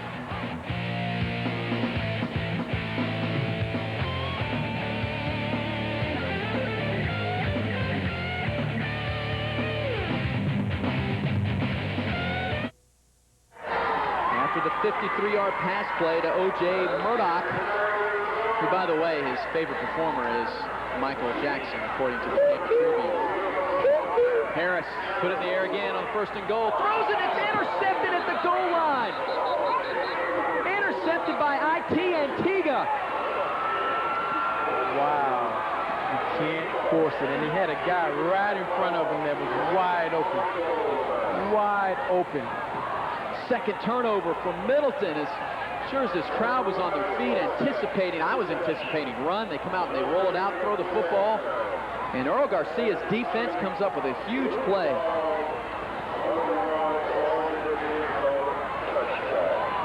Right there. Two guys. Actually, number 8, who's wide open. A.J. Jones, he was wide open out there. Now here's the curious thing. They say he was down in the goal, inside the goal line. And so they get to bring the ball out on the 20. Wow. I thought his knees were in the goal line, but the ball was out at around the 1. But we have instant replay. That's right. And with 1:38 left, Hillsborough Terriers have the football. So momentum after the 14-0 lead by Middleton on an offensive long drive and a defensive touchdown. Hillsborough comes back in the second quarter after their own 9-play, 69-yard drive. But now both teams have been exchanging turnovers and missed opportunities on offense. Look for the long pass right here, Eric. Basin threw an interception. He gets it back. Here's the long pass. Look for his men out there. Been battling all night long, and two guys battling for the football, and it will be complete. Finally, Joshua Sams wins a battle, and he gets into Tiger territory at around the 43-yard line. I told you. 37-yard pass play. Basin threw it way up there. Yeah, he threw that thing up where the range would come down. Just one of those fade patterns. Actually, both of them caught it at the same time, and it's just a great job by Joshua Sams taking the ball away from him. Mr. Murdoch. So from the I formation, again, 2 receivers to each side of the formation. Make that the shotgun by Faison. They'll send Sapp in motion. Going to have a quarterback draw. This is Faison straight up the middle into the secondary, and he's inside the 25 to the 24-yard line. He'll pick up 20 more yards for the Terriers, and they have a first down, and they're going to try to stop the clock here as it's under a minute. They actually stop it to move the chains. I don't know why he's hurrying to spike the ball. Why not just call another play? Or he'll call a timeout. I like what Coach Garcia did there. Because Middleton is doing so much man-to-man, they're just spreading them out now, and they're not spying the quarterback. So they're just running them up the middle. There's nobody in there. It's just straight run, straight up the gut. Well, an entertaining first half. If you like big plays, long drives, penalty, interception. Yeah, I'm trying to talk about that. Next week, pending the weather. Folks, would you believe we have hurricanes and tornadoes on Friday night? Don't say it, Eric. Palm Harbor University taking on Clearwater. And I made the schedule well before all this stuff. And come on, Eric. It's your fault, buddy. It's your fault. Hurricanes and tornadoes. You talk about an irony coming up for the game of the week. Well, we had the first week. We had Bradenton. We were supposed to have Manatee Hurricanes. Seminoles Hurricanes. Southeast Seminole. Unbelievable. Well, we've actually had our own fair share of weather problems even during the broadcast with that lightning storm in Polk County. Fumbled snap by Faison. He's going to pick it up, trying to make something out of this. Caught from behind and thrown down. There's that man Lee again who scored the touchdown. This time he does some damage by just grabbing a hold of Faison and throwing him down. Well, the Terriers right now are trying to get themselves in the field goal range. Yeah, the Terriers are ready to go back on offense, and they have another low snap going into the end zone. This ball just thrown up in the air, and it's incomplete. So in a hurry-up offensive mode with no time to huddle and that clock ticking away, Hillsborough goes right back to it. Actually, on the play before, Eric, I was going to say that it was the bad. Well, actually, we did say it was a bad snap. That ball hit him right in the hands. I think Faison was looking downfield before he could get control of the ball there. Big number 44, Leslie Sturps, checking into the ball game. It'll be a third down. Needed to get to the 15-yard line. A third down and 20 coming up for Hillsborough. See if they're trying to get in field goal range or get some points here. Plenty of time left with 30 seconds. And a flag comes out. Thrown by the back judge. Usually indicates too much time. TMT.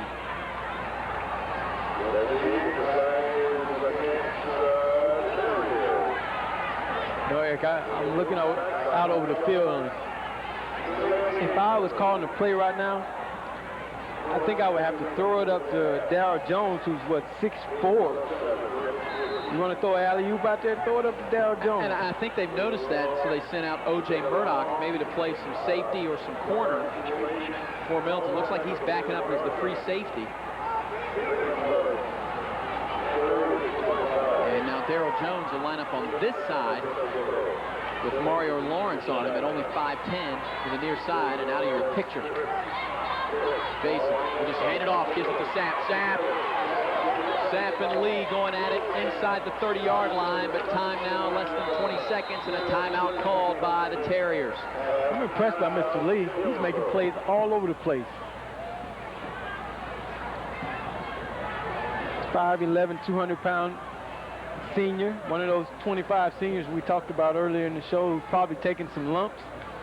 Wants to come out here and say, hey, we're no longer going to be the Middleton of to be kicked around like last year, being 5-5. We want to try to establish ourselves in not only the city of the state, county of Hillsborough, but we want to establish ourselves in the state. Because, like we talked about earlier, Hillsborough is a preseason top 10 team. Come out here and make an impression and beat these guys. Hey, maybe you'll be a top 10 team. Well, when you have some athletes like O.J. Murdoch, Rivals.com lists him as one of the top 20 studs in the state. And that's only second behind Harrison Beck in the Tampa Bay area. Harrison Beck in the top 15, the quarterback out of Countryside going to Nebraska. So this is a 4th down now for Hillsborough. I'm sure Jared Faison will be on that list next year. Faison now with a long 4th down and 15. With 20 seconds left, Hillsborough will go for it. And Faison, the pressure's on. There's that man again. The second sack for A.J. Jones. You could bet that number 8 will be coming off the corner. And he does. And he gets the quarterback takedown, his second sack of the night. You know, for them to blitz and run a cover 2 behind that it's a brilliant call. The blitz from the outside, they had basically 2-on-1 out on both sides. 2 corners against one corner against 2 receivers on both sides of the field with 2 safeties back, leaving the middle of the field wide open. But you got to be able to get the ball off fast. Mark, last year A.J. Jones had 3 sacks. He has 2 already tonight. Only a junior. And he's doing it on our network, White House. Game of the week. 15.4 seconds left. Middleton will get the ball to start the 3rd quarter. They're going to throw it up. Looking to go deep. And Murdoch left out, jumped the competition here, and he got his hands on it, but it will fall harmlessly to the ground. And trio of Terriers eventually end up on number 3. Oh, he's fast. He's limping a little bit. Maybe it's that Michael Jackson photo. Starting to squirm around in there. You know, the problem is for this, he's fast, but he's not that fast. Now, he's not a Randy Moss yet. You know, if he was really a fan of Michael Jackson, he'd wear 1 glove. That's true. Star-studded one? No, just wear 1 glove.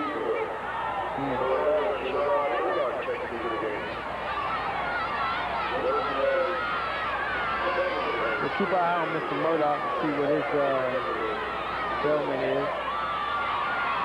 Like 8.5 seconds, why not just do it again?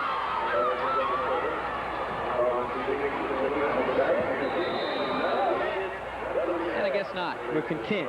They're content on going into the half. That's what Coach Hubbard was saying. We're content on going in, shocking the county. We're going to shock the county. Right now, it's 14-7. They have the upper hand, and Middleton will get the football back to start the 3rd quarter. Middleton Tigers over the Hillsborough Terriers. Folks, stay with us when we come right back. We're going to have the bands from both schools, and then we'll have our halftime stats. And keep watching that ticker in the lower portion of your screen. You're watching the game of the week. Middleton on top of Hillsborough, 14-7.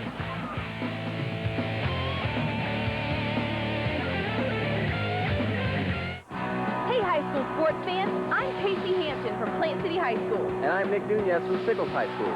And we'll be your fall sports team for the Beef O'Brady's High School Scoreboard. Be sure to join us every Monday night at 6:30 for a complete recap on the gridiron. Plus, highlights from the volleyball court, cross-country trails, and the swimming lane. It's the Beef O'Brady's High School Scoreboard, exclusively on Bright House Networks, Channel 47. Welcome back. High school football here on the Bright House Network, Channel 47 Game of the Week. Time for our halftime show. Our first part provided by Hillsborough High School's Big Red Band under the director of Ken Meter. Drum majors Kristen Wright and Brooke Forgan. Tonight they're performing Rhapsody in Blue.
Welcome back to high school football. Halftime show here on Bright House Network's Channel 47. You saw the visitors, the Big Red Band. Time for the home team from Middleton. Band director Harry Williams. Drum majors Marcus Sooms, assistants Marcus Booth and Chantel Carey. Their song, No Drama.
Bright House Network's Channel 47 covers high school sports in the Bay Area like no one else can. With the high school scoreboard, we bring you expanded highlights and interviews with your favorite teams, along with top 10 polls and the top 5 plays. And the Game of the Week, our multi-camera professional presentation of the best high school matchups this area has to offer. But you can only find the high school scoreboard and the Game of the Week on Bright House Network's Channel 47, a Bright House Network's exclusive.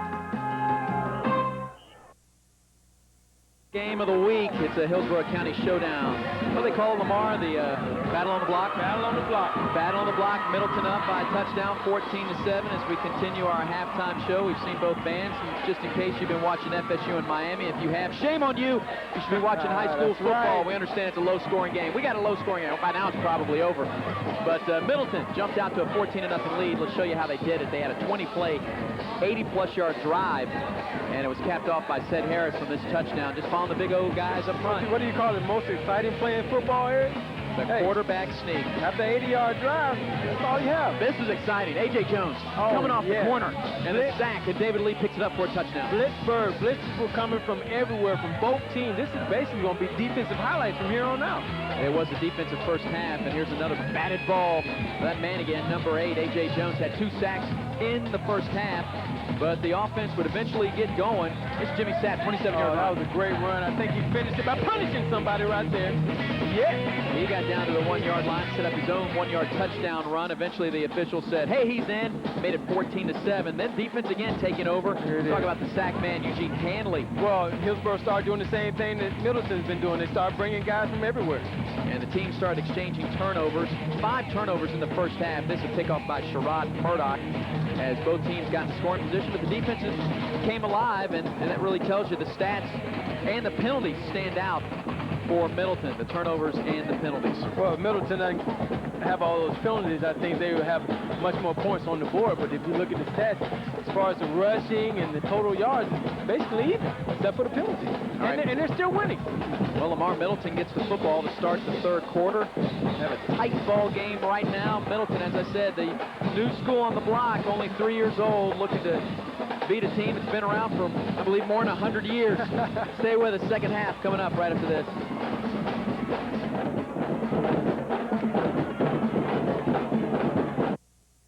All right, we're moments away from starting the third quarter here in Tampa. Next week, we will be in Clearwater, from one side of the bay to the other.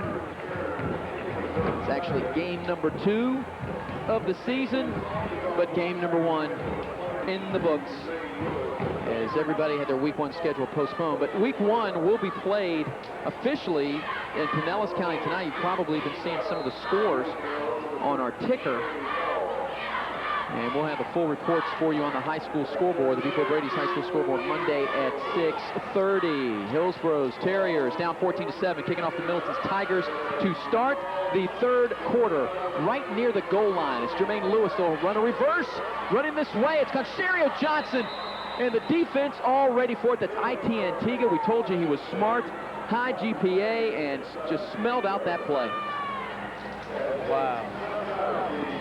You know, Eric, when you come out the second half and you try a reverse and the defense is able to stay at home, that's just good discipline right there by IT. They get the ball in the 12-yard. They've been better off just letting it go in the end zone. Can we just call him it? It. I like information technology. Listen, I don't know. He could go pro and they like, it. I'm it. Like when the movie gets the ball,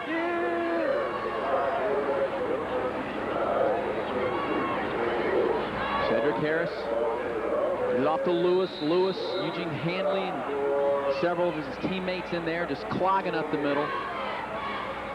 I'm sure Middleton went in there at halftime and said, you know what? They're Hillsborough, but we're Middleton, and we can win this game. We're killing ourselves. We should be beating them by more points than they are. And I'm sure Coach Garcia went in at halftime and said, hey, look, you know what? They probably played the best half they could have played. Let's just go out and play our style of ball and get a victory here. See, I've heard both sides of the coin. Yeah. Coaches well, that's a good point. Thing. Coach speak works to see who's. A little conversation halftime works. Rush is on. Harris gets lambasted. It's intercepted by IT. IT Antigua. Sounds like a Caribbean island. He'll score the touchdown.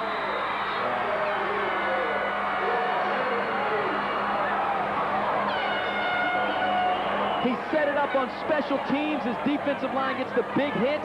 And the 4.91 GPA shows you he can play some football. Actually, that ball, Cedric Harris, probably his worst pass of the night. Actually, he's been pressured. They probably brought a blitz.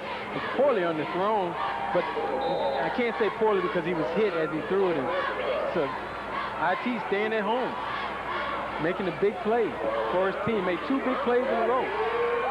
28-yard interception return. And that ties the game up at 14. Only 59 seconds have gone by. And coming out of the locker room, as Coach Garcia said, look, we're going to come out of the locker room, make a big special teams play, get the ball back. 6th turnover of the night. I hope if he turn in the points, if he plays Lotto, I'm going to get his number.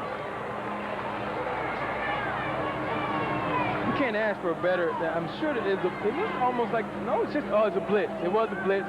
It caused him to underthrow the ball. IT comes up, makes a big pick, and he shows that he can run with the ball. Trying to see who was making that big hit. I know Hanley was in there coming up the middle, but it was hit from the opposite side. I don't want to say the blind side because Harris, it was from his backside, but it was also kind of at the 2 o'clock position. He could see the defender coming. It was just too late. You know, they call a deep pass play. Hillsborough comes with the blitz. Call a reverse. That usually doesn't match. Call a reverse, that gets blown up. And we are tied. And now it's like a backup quarterback working. That's Murdoch.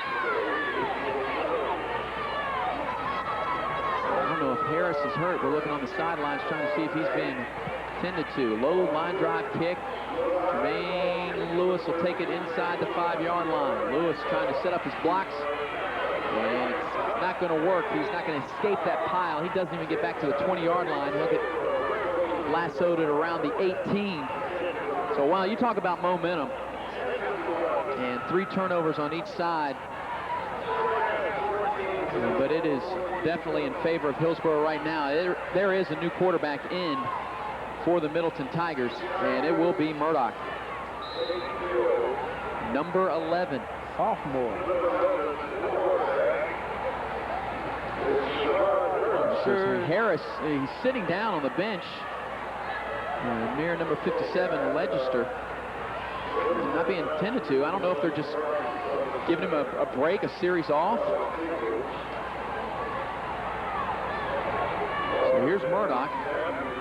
Going to run the speed option. He'll keep it himself, trying to get to the outside. Nothing doing. Stephen Knight says, I've seen that play before, and a flag comes out to boot.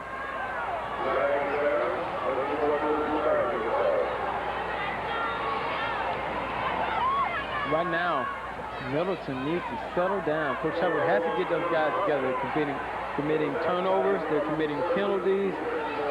You know, if you're going to try to not take down a giant, you got to play a flawless game.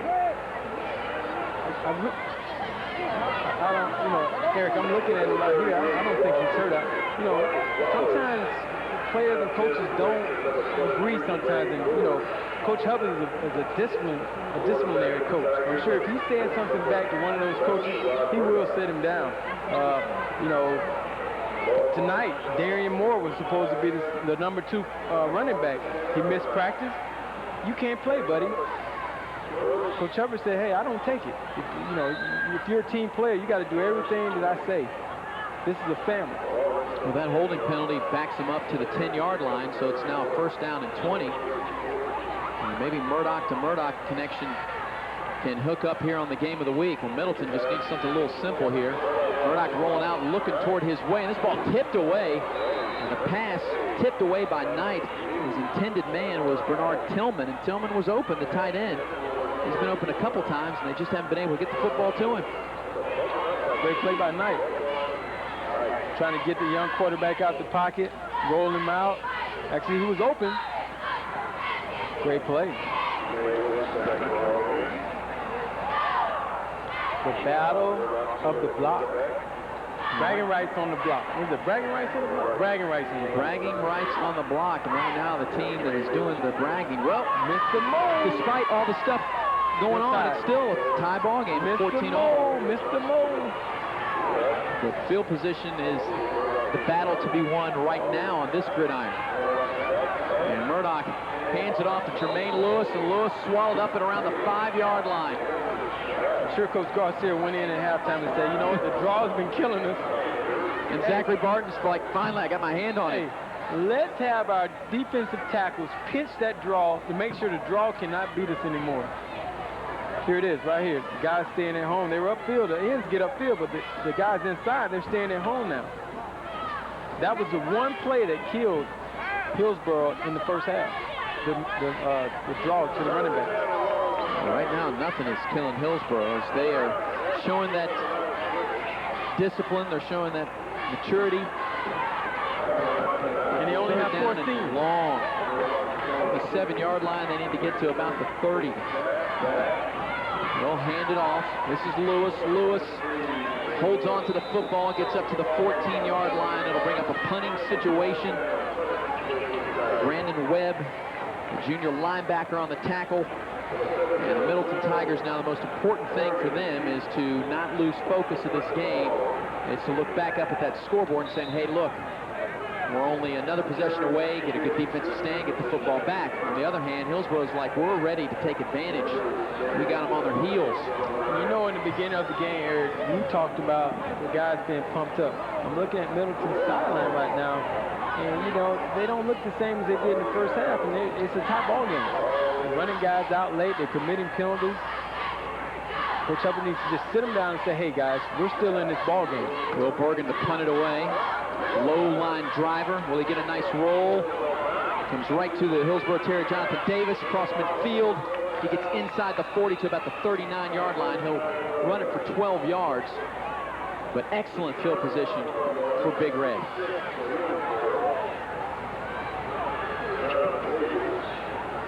Hillsborough came into this game ranked in the state, also ranked in our Beef O'Brady's top 10 poll. That's game tackling.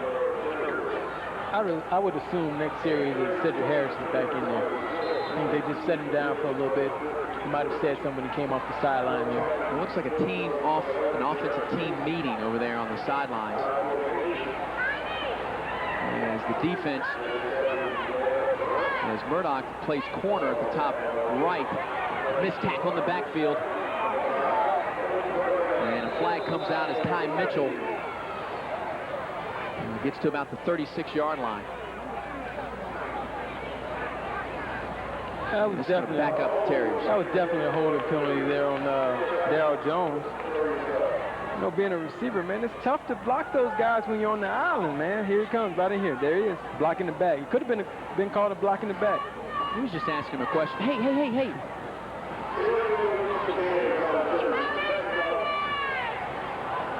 Well, the Tigers will take that. Backs Hillsborough up all the way to the 49-yard line. They lose 10 yards on the play. You know, Eric, you can't even really say it's Darryl Jones' fault because that play was supposed to go inside.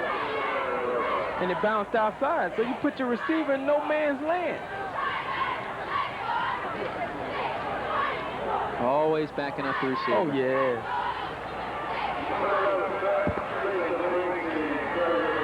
Big Red with a first down, 20, facing to throw it. No, it's that quarterback draw, but he's dragged down from behind. I tell you, the guy who's having the game tonight is A.J. Jones.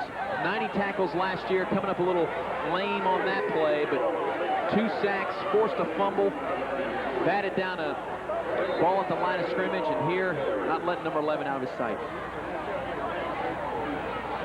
This week, the Middleton coaches told me to watch out for A.J. Jones. They said that for them, he was like one of those guys that always made big plays.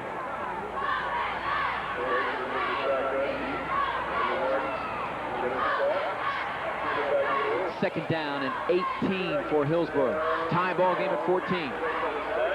Screen pass coming up, and Jimmy Sapp goes down. What a beautiful, outstanding stay-at-home play by Marcus Wallace. Number 53 looking like Shelton Corals, number 53. Good play, good play. You know what, I'm looking on this Middleton sideline, and you know, even though Mr. Jones, A.J. Jones has had a big night tonight, they just took him out of the game. You know why? Downfield, the offensive lineman came out to try to cut him, and he almost could have got a personal foul penalty. Those coaches from Middleton, they don't want that. They don't want that. They want to keep this thing rolling. Amazing how coaches can spot that. I think we had a little shot of it in one of our replays. Facing, going deep. One-on-one coverage out there, and it's incomplete. Looking for that big target, Darryl Jones. Well, that's Murdoch, the backup quarterback, and he looks like he has a calf cramp. You hope that's all it is.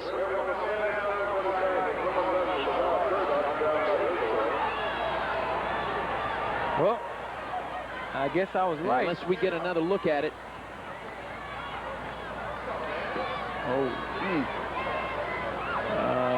You know what, Eric, I hate to say this. I've seen a lot of guys fall down, but the way his foot hit the ground at the same time his knee was coming down, you can easily tear something. Very easily. Well, the trainers are out there from Middleton now. We're at the midway point. They'll probably take that break right now. We'll take a break with the Bright House Network's Channel 47 Game of the Week, tied at 14, attending to number 11 out there, Sherrod Murdoch. We're back after this.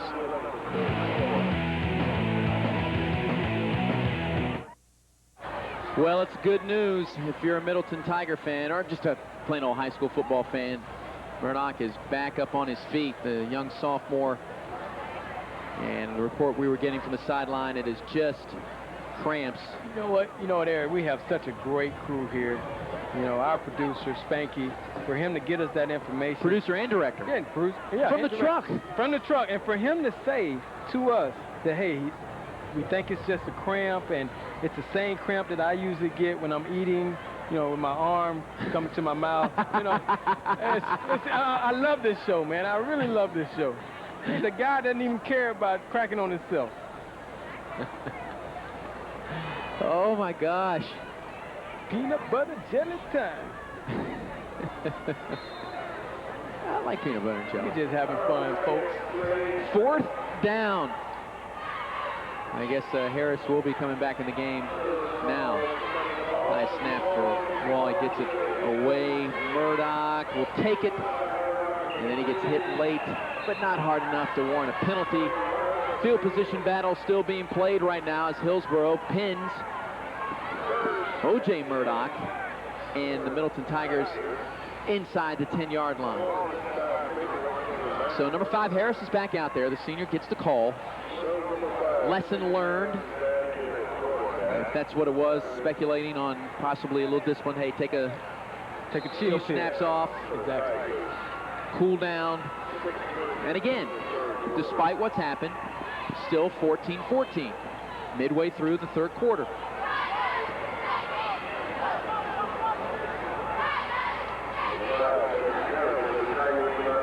Middleton offense showing 4 wide receivers.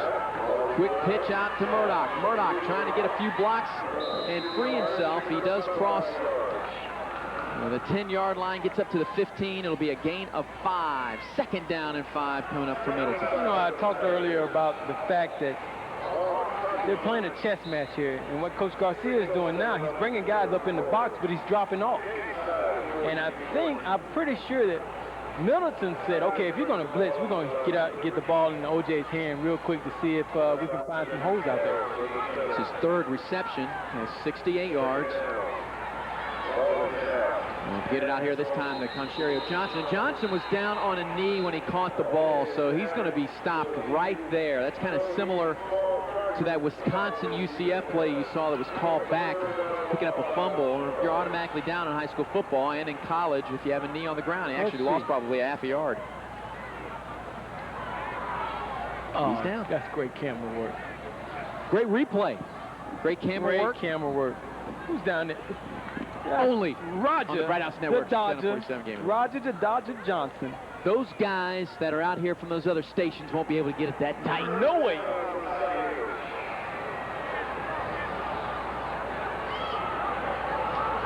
Third down. 6 coming up for Middleton. Little swing pass out here, Jermaine Lewis. Lewis gang tackled by the Terriers. One of the first men there is number 21, Shanta Robinson. And he holds on. It'll be about 2 yards shy of the first down. The chess match is going on. Here it is. They're trying to throw a screen. A little quick flare out, and basically Hillsborough was in a cover 2 defense right there, and the corner's already in position to make the play. Well, it's Will Bergen back to punt again. And the Terriers are sending Jonathan Davis back at around midfield. And the Terriers send the whole dog pound after him. Bergen gets off a pretty good kick, end over end, and will bounce and go out of bounds right around the 48-yard line of Hillsborough. So a 38-yard punt for the big man, and the field position battle continues. And he is a big man. I was kidding Coach Hub. I was like, oh, you got one of those big punters too, like Dunedin. Dunedin usually has one of those big punters. Big guy. And, we've already seen what can happen. If you run in there and try to block it, you might get hurt. Yeah, I made yourself. a joke about that. I mean, if somebody comes in, tries to block it, you got a big enough punter where they can deliver their own punishment. I would love to see a fake punt by him. 4th and inches. Only 1 of 11. And an interception. Hands it off up the middle. Maybe back to the line of scrimmage for Jimmy Sapp. Jimmy Sapp is one of those guys, I met his mom last year, and his mom expressed to me, oh, he's such a big fan of Bright House Network's Channel 47 and watches us every night. And at that time we had something else besides some of our other programming. I said, boy, he must get the credit card out a lot for some of the other programs we have, but he did. Faces done most of his damage on the ground. They pitch it back going to Ty Mitchell. Ty Mitchell straight up the middle. Ty Mitchell trying to break the tie, but he fumbled the football. And Johnny come lately on the spot is number 22, Tyler Hunt, the 5'7" senior. He gets the fortuitous bounce, and Vic slow to get up for Middleton. Another look at this breakaway run. Watch A.J. Jones coming here right here. Oh, hey, great hustle. It's a great tackle, great strip here. You know, a lot of times high school coaches nowadays, I know in college and in the pros, they teach the way to tackle, try to strip the ball. 27-yard run by Ty Mitchell.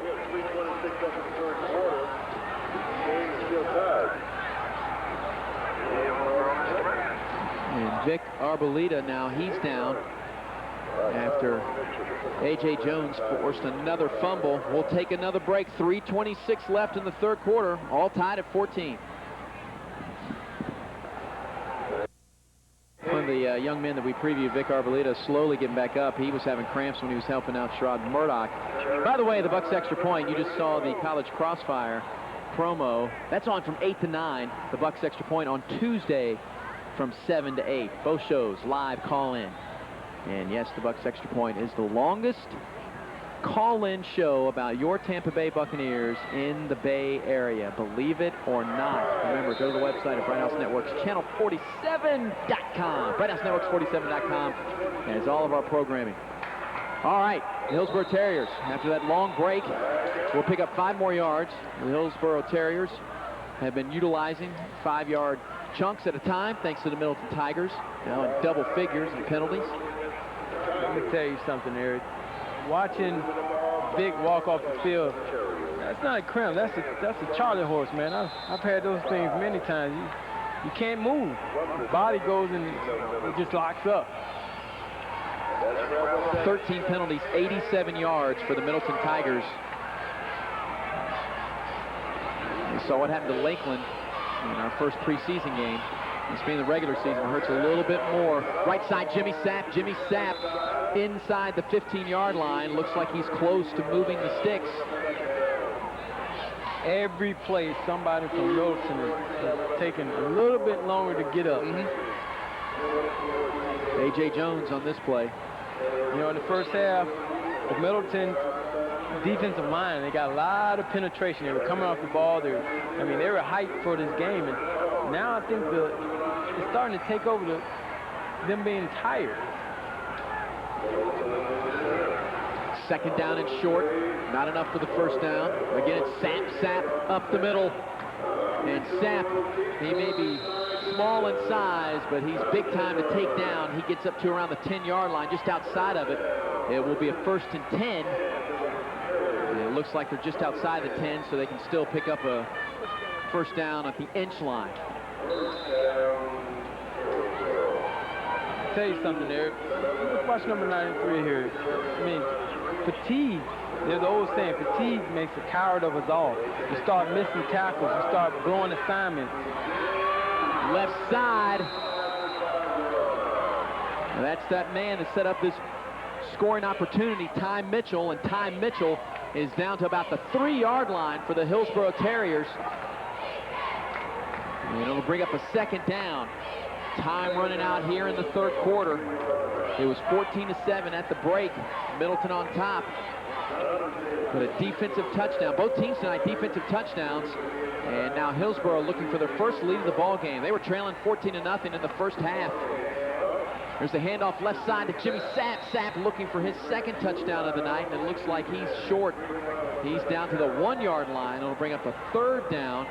And remember, they can pick up a first down. They're just shy of the goal line. No good solid hits going on here. There's a lot of arm tackling, grabbing jerseys. You know, right now it looks like Middleton, they're running on E. And that's empty, not Eric.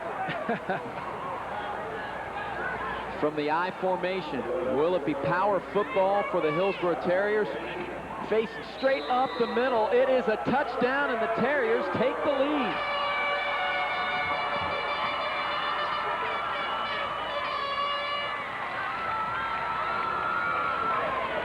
If I could get anything out of this drive right here, you know, in the first quarter, the second quarter, Middleton's defensive linemen were coming off the ball. Right now, Hillsborough is coming off the ball a lot faster, a lot quicker.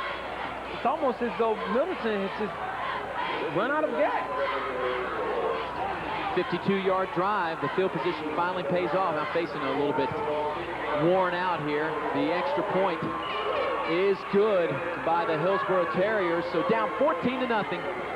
in the first half, and now 3 straight touchdowns by the Hillsborough Terriers. They lead at 21-14 with less than a minute to play in the third quarter. They've done it defensively, and they've done it with the field position. Stay-at-home defense. Again, a look at this touchdown. There it is. They're just coming off the ball. They're exploding. Notice they're not exploding anymore. And you can tell by the body language of the guys coming off the field right now. It's almost as though I hate to say it, but by their body language, it's like, oh well, you know, Hillsborough was just supposed to win this game.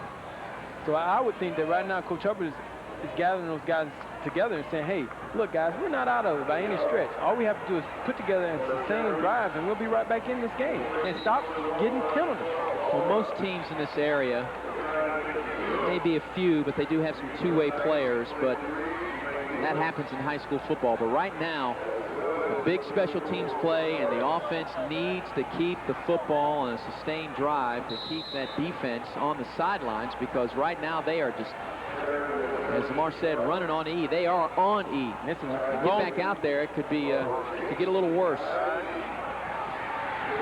Kick taken by Jermaine Lewis right around the 5-yard line for the Middleton Tigers. Lewis stood up, still on his feet, finally gets taken down as he crosses the 25 up to about the 28-yard line. So the Middleton Tigers, with less than 45 seconds, will have, I believe, their third possession of the second half. Of course, some fans may be asking, where'd that running game go to that was so effective in the first couple of drives?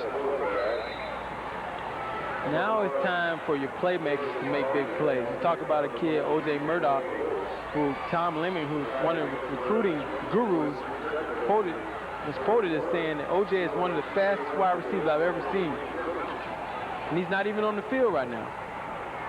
Harris threw 7 interceptions last year. He's thrown 2 tonight. One of them went back for a touchdown the other way. They handed off right up the middle. Nothing doing. Swallowed up by Big Red.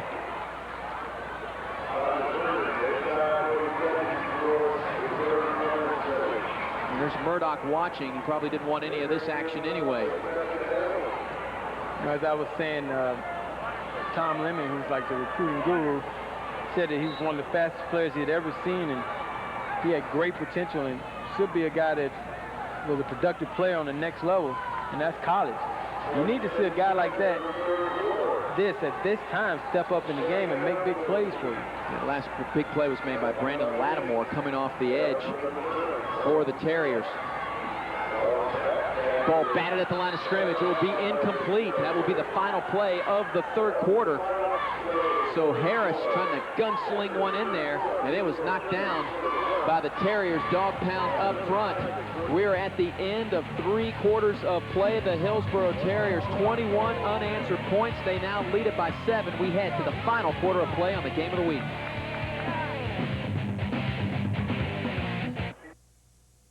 Third down and 13 coming up for the Tigers as we get ready to start the fourth quarter of play.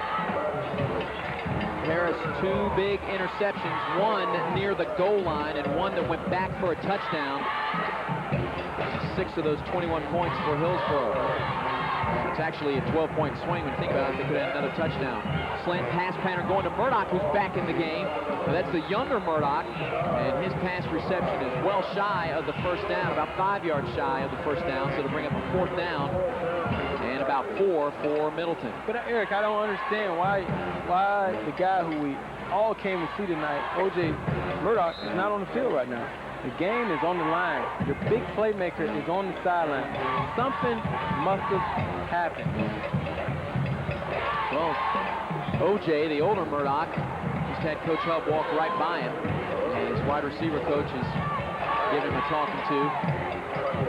Coach Hubbard now walking over and having a one-on-one right now with his quarterback and around midfield. But this man is pretty busy right now, and that's Will Bergen. He's ready to punt it away again. Rushes on, another end-over-end kick. Flag is down. And around midfield, Jonathan Davis just watches it take a nice Middleton roll, so a little bit of field position is gained back as it rolls to a stop at around the 27 of Hillsborough. Anytime a flag is thrown by the back judge, I'm sure it's probably too many men on the field. And as you saw, number number 1 running on the field, Jimmy Sapp, at the last minute. It's probably what it is, too many men on the field. Our report from the sideline is that Victor Arboleda has went to the locker room and at this time will not return. At this time, it's a report we have. Remember, he was helped off the field. You can only speculate as cramps. And fortunately for Middleton, they're having the conversation right now with the officials, so it looks like the penalty's not on the Tigers. This is high school, and what usually happens in the pros, they take you in the locker room and they give you an IV bag. And when they give you an IV bag, you come back out, you suck it up, and you keep going. But this is high school, and they don't have that type of stuff at some of these facilities to... Coach Garcia does not agree with Monty Theus. I don't know if Monty threw the call or he's just the closest official to hear what Coach Garcia is talking about. I thought Coach Garcia is saying to us before the game that he watched me play down in Miami, saw a couple practices and everything. I tell you, these older coaches around here, they must have gone down there to take some... Well, Lamar, the reason he's giving him so much flack on the field is because they had too many men on the field. Right. That penalty is not your ordinary 5-yarder. It's going to be yardage good enough for a Middleton first down. So you talk about a penalty, a team like Hillsborough hasn't had that many penalties, especially when you compare it tonight. Only half the penalties of what Middleton has done. This one gives the Tigers a first down and could give them new life at midfield. And actually, Eric, that was the illegal substitution call. Downfield, wide open's at tight end again, and finally a completion is made to Bernard Tillman, and Tillman is inside the 30-yard line. They'll mark him at about the 29-yard line. And see, here it is, Middleton's driving down the field, and they're going with a semi-no-huddle offense here. Changing it up on him. Changing it up. Harris with 5 receivers. Will McCullough will go in motion. Harris thinking about running it. He does. Harris has good yardage to the near side, looking for a block. A flag does not come out. A late flag does come out. Well away from the play. You know what? Harris is out of bounds at the 15-yard line. You know, Eric, I hate when I see the officials make calls from the wrong position. You know, if the guy's going to call that penalty, you got to call it the guy in front of him. He had his head in front.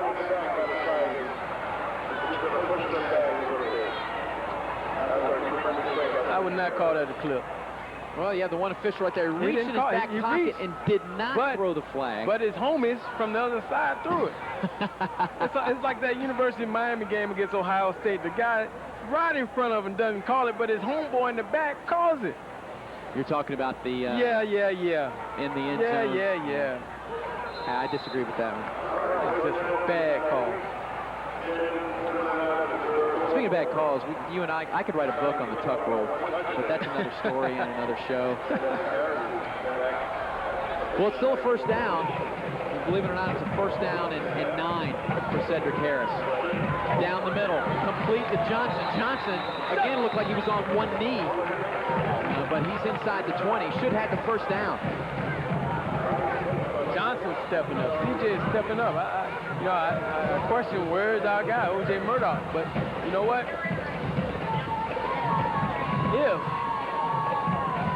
If you need a guy who's going to come through for you, why not throw it to the guy who's supposed to be your number 2 receiver here? We have the makings of a football game here. 9:49 left. Much like some other games in Hillsborough tonight, Jefferson and Chamberlain, an outstanding contest. Harris, pressure's on. He'll throw this one up, and it should have been intercepted. I don't know if he was trying to throw it away, but that could have went back the other way by Myron Ray. That would have been a game breaker. Televised pass. I want to say he was trying to throw it away. You know what? He was trying to do what most quarterbacks do, especially young guys, trying to make a play and force something. He eluded the rush there. He got past the first guy. You know, hey, go ahead and run it, tuck it, and see if your wide receiver can do some work for you in the back here. Watch. Here he is. He sees the rush coming. It was a blitz, actually. You can't throw off your back foot unless you're Michael Vick or Dan Marino or one of those other great quarterbacks. There's Murdoch. Maybe it's his turn. Again, I don't want to speculate, but as our director was telling me, take a look at the spectator. So 4 receivers, single setback is McCullough. And Cedric Harris operating a 2nd down and 10 has new life after that pass should have been picked off by the Terriers. Trailing 21-14, C.J. Johnson just thought about running before he had the football. Well, that's just a cardinal sin of guys playing a position. Sometimes we're so anxious to get that ball in our hands and make something happen. Take your eyes off it. The ball is usually dropped in two places, an inch from the hands and the toe. 3rd down and 10. It is probably 4-down territory. Field goal does them no good. It's a little closer. Still a lot of time left this ball game. Doubt they would probably go for a 4th. Swing it out the other way to the younger Murdoch, and he will pick up a couple of yards. That is all. The Hillsborough Terriers ready for that play. And the Terriers handling out there, and along with a host of other Terriers. Well, right now, what Hillsborough is doing, they're just playing a cover 2 defense. They know that right now, Middleton is expecting blitz. I guarantee you on this play right here, Middleton brings some heat. Not Middleton, Hillsborough brings some heat on this play. 4th down and 8. Harris, will he go to the end zone? Or will he just look to move the sticks? There's the heat. He'll take whatever's open. A screen pass falls incomplete. He had 5 guys in his face, and McCullough was supposed to be the intended receiver, and I'm pretty sure he was worried about his quarterback safety. So they'll turn it over on downs, Lamar. There was the heat. That was a good call. It was a good screen call because Hillsborough was bringing it, but they weren't able to connect. Bring it. Now you put yourself in a bad situation. You're tired. The other team looks pretty fresh. And you know what they're going to do. They're going to mash you now. They're coming off the ball and you're not. Someone from Middleton has to step up and make a big play. Mason gets to his up man, Jimmy Sapp. Jimmy Sapp from the 18-yard line up to the 24.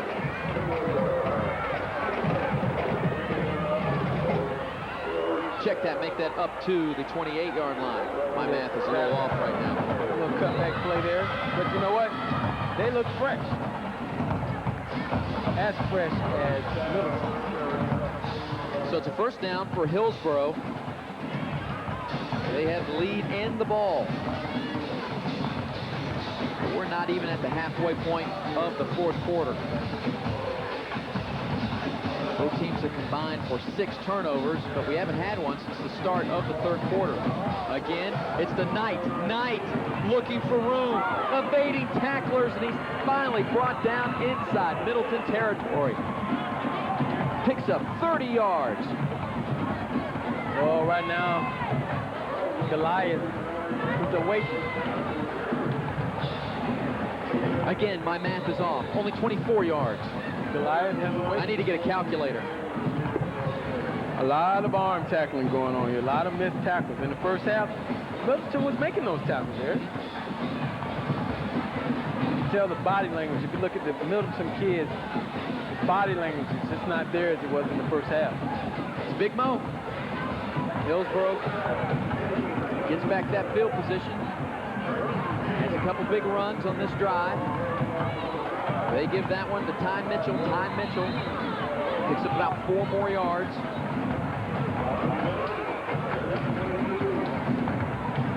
Our Terriers looking to go on one of those long drives. They know if they can get down there get some more points. And that'll put Middleton on their backs. They'll be worn out from a long drive.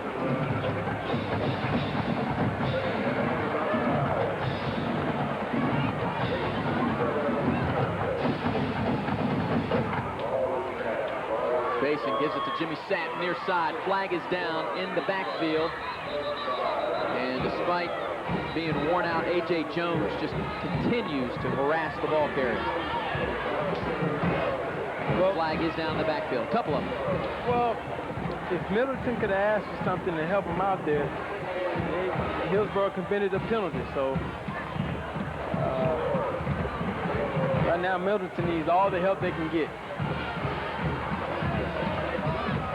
The big M does not stand for Middleton right now. It stands for big momentum. Momentum. And here comes one of the assistant coaches with number 7's jersey, and he'll put it down on the bench. And like we said, Vic Arbolita is definitely done for the night. And this latest procedure call will bring up a 2nd down and 10.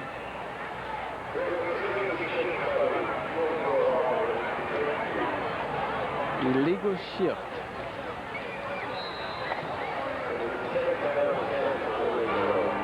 Called by our referee tonight, Tom Powers. The rest of his crew you saw at the beginning of the broadcast: Kim Mowry, Monty Theus, Richard Birdsong, Harry Galvin, Robert Singer up here in the booth with us, the electronic clock operator.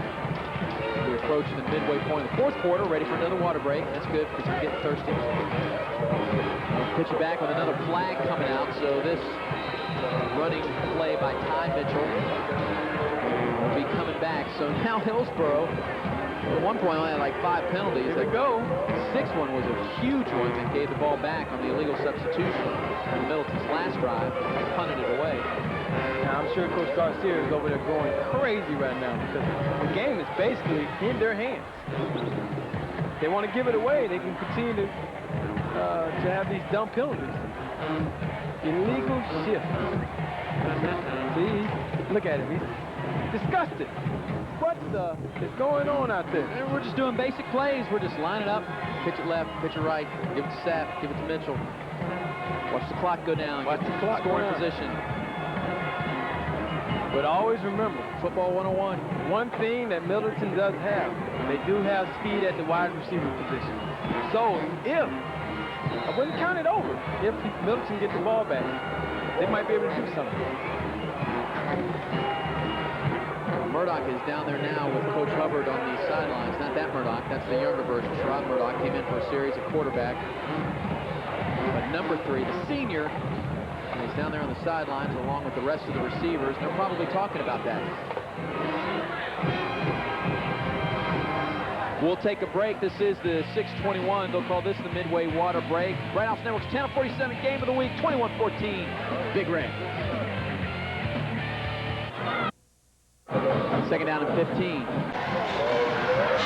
Little pitch it to Jimmy Sapp. Jimmy Sapp will not break that interior defense of Middleton. It'll bring up a 3rd down and long, Lamar. You know, when they line up in that open set right there, Coach Garcia told us that that's where he's going to put the control of the offense in his quarterback's hands.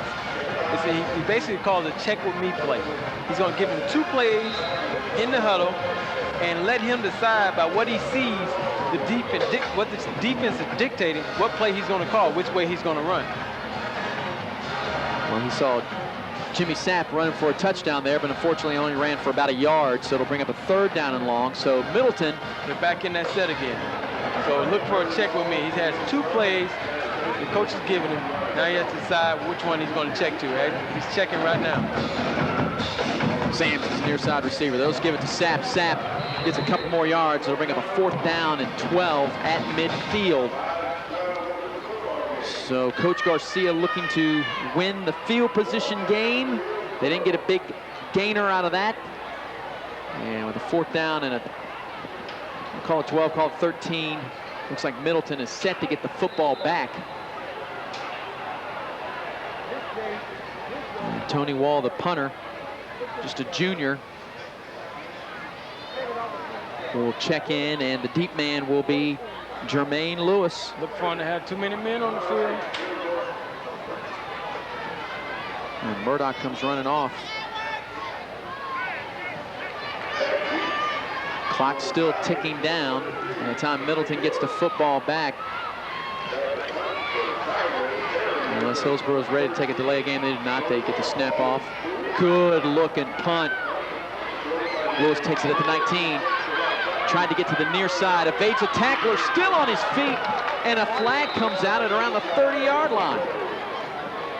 Now, Eric, I know I said earlier about the block in the back. Now, this was a block in the back.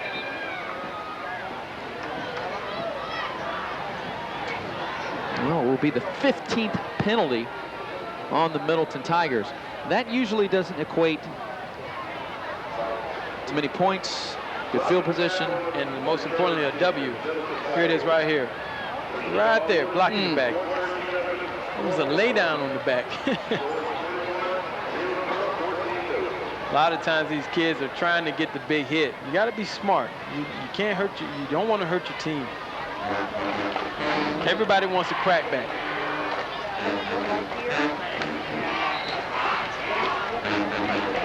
O.J. Murdoch still on the sidelines. I don't understand. No, maybe he's hurt. Again, I don't want to speculate. But Cedric Harris and his team will start out on their own 18-yard line with 4:13 left. Penalties tonight. Hillsborough only has half. Even if you double the yards.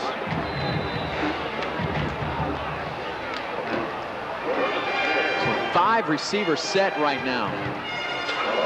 That's what the Tigers are showing you. And the snap is mishandled by Harris. Harris will take off running up the middle. And he almost has enough yards for the first down, but he lost the football. They're going to say he was down. And one of the first officials in there says the ball was down, so it looks like Harris came up a yard shy of the sticks. And that will keep the possession in favor of the Tigers, and the clock still moving. What I just found out from the coaches next door is that Mr. Murdoch was cramping earlier, but they don't know what's wrong with him now.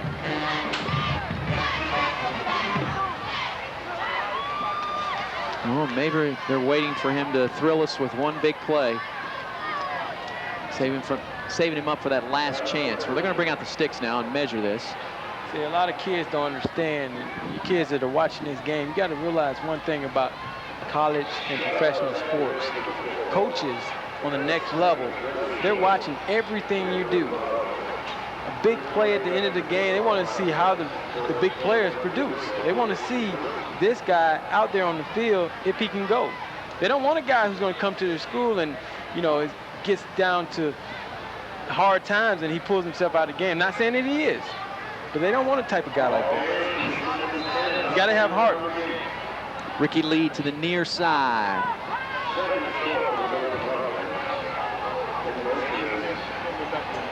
Tillman again, a low snap. For Cedric Harris, a low snap. This ball to the younger Murdoch. But you know what? Sails high. It'll be a 3rd down and short. But you know, Eric, when you run a 4-2, I'm sure somebody will take you. Yeah. But there's a lot of Division I programs out there. Oh, yeah. So 3rd down and short. Clock stopped at 3:34. They got all kind of guys out there cramping. Murdoch's running. And Murdoch looks like he's one of those guys in the Revolutionary War running with a limp. They'll hand it off, just trying to pick it up with McCullough. He gets horse collared at around the 30. He'll have the first down. McCullough. All right. We forgot to tell you about the 98.7 Wild fan of the game, the Disney Grad Night fan of the game. Let's go down to 98.7's Buckwheat. Wild 98.7. My name is Buckwheat. I'm representing the game of the week. Middleton versus Hillsborough. We have the fan of the week. What is your name, girl? My name is Lydia Fowler. I'm representing from the HHS baby all the way. I just want to give a shout out to all my people, the fans over there. It's a beautiful scoreboard. And a shout out to Yolika, Elena, Iggy, all my homies, Anthony, Tiffany. Y'all know who y'all be. Shout out to my mom. And for my dad, if you're watching this, you see me now. There we go. We have our fan of the week. Hillsborough, Middleton I'm Buckwheat, representing the Wild 98.7, doing my thing with Bright House 47. You need to check out every week. Friday night, game of the week. This is how it's going to go down. The young lady Lydia doing her thing. We're going ahead. This is going right back to you guys. Send it back. All right, our director is Spanky, and Buckwheat down on the sidelines. All we need now is, who am I messing up for the little Rouska? Alfalfa and the little girl. Bernard Tillman, the tight end, picks up. I thought they were just going to take over the broadcasting. Froggy. What about Froggy? Froggy. And the dog. Don't forget the dog. Near midfield,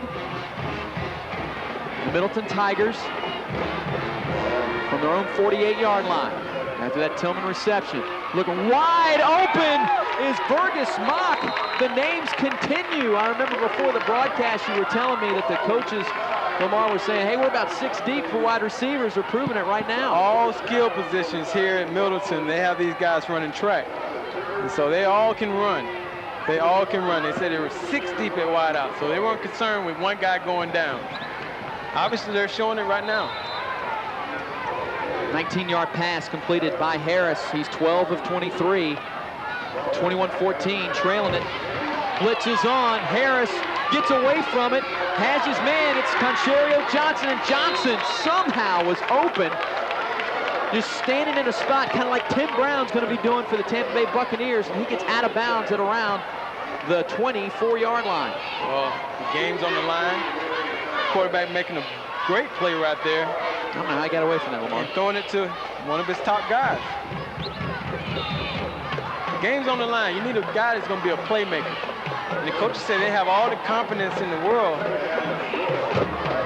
Second down, 2. We'll send Jermaine Lewis.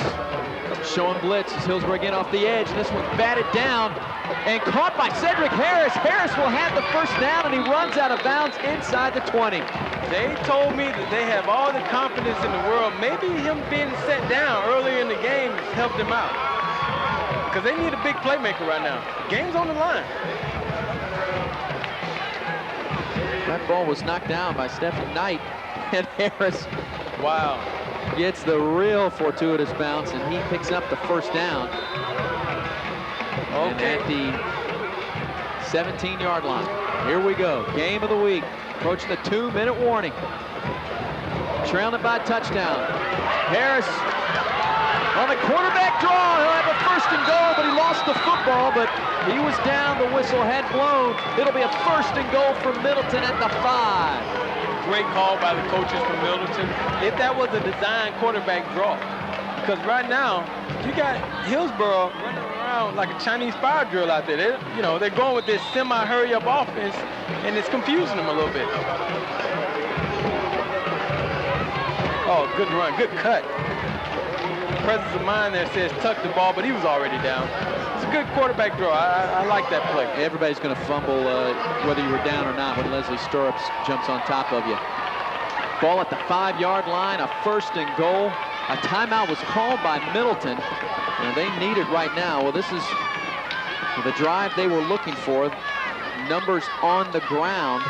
Through the air, he's thrown for 168 yards.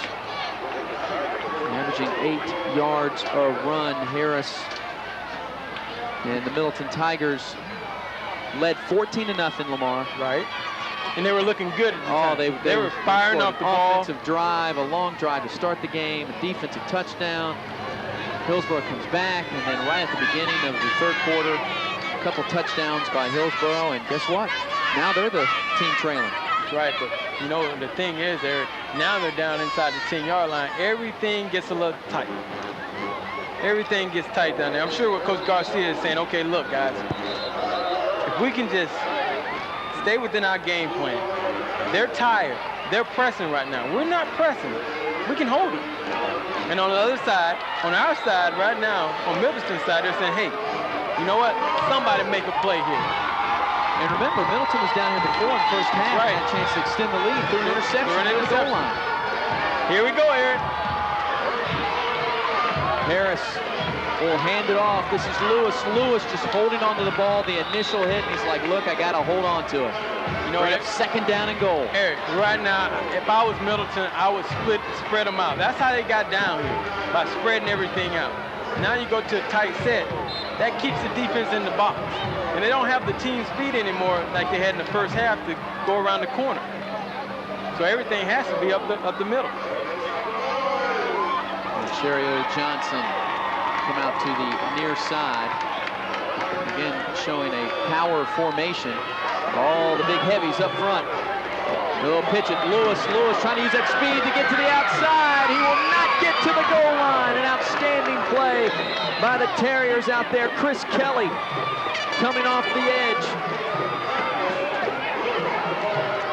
Oh, this is what high school football is all about.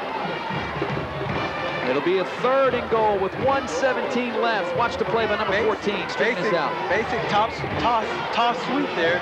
You know, you would like for the running back to pick up the outside defender, but when you're tired. All right, Lamar, we running or we throwing here?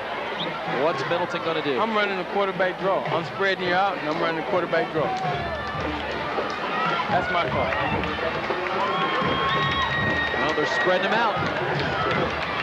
Jermaine Lewis, 47 yards on the night. Whistle comes out.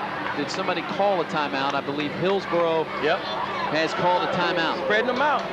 You gotta counter that. 1:17 left in the ball game. This is why we call it the game of the week. 3rd and goal coming up. 6 points and an extra point away. Middleton could send this game to OT. A lot of time left.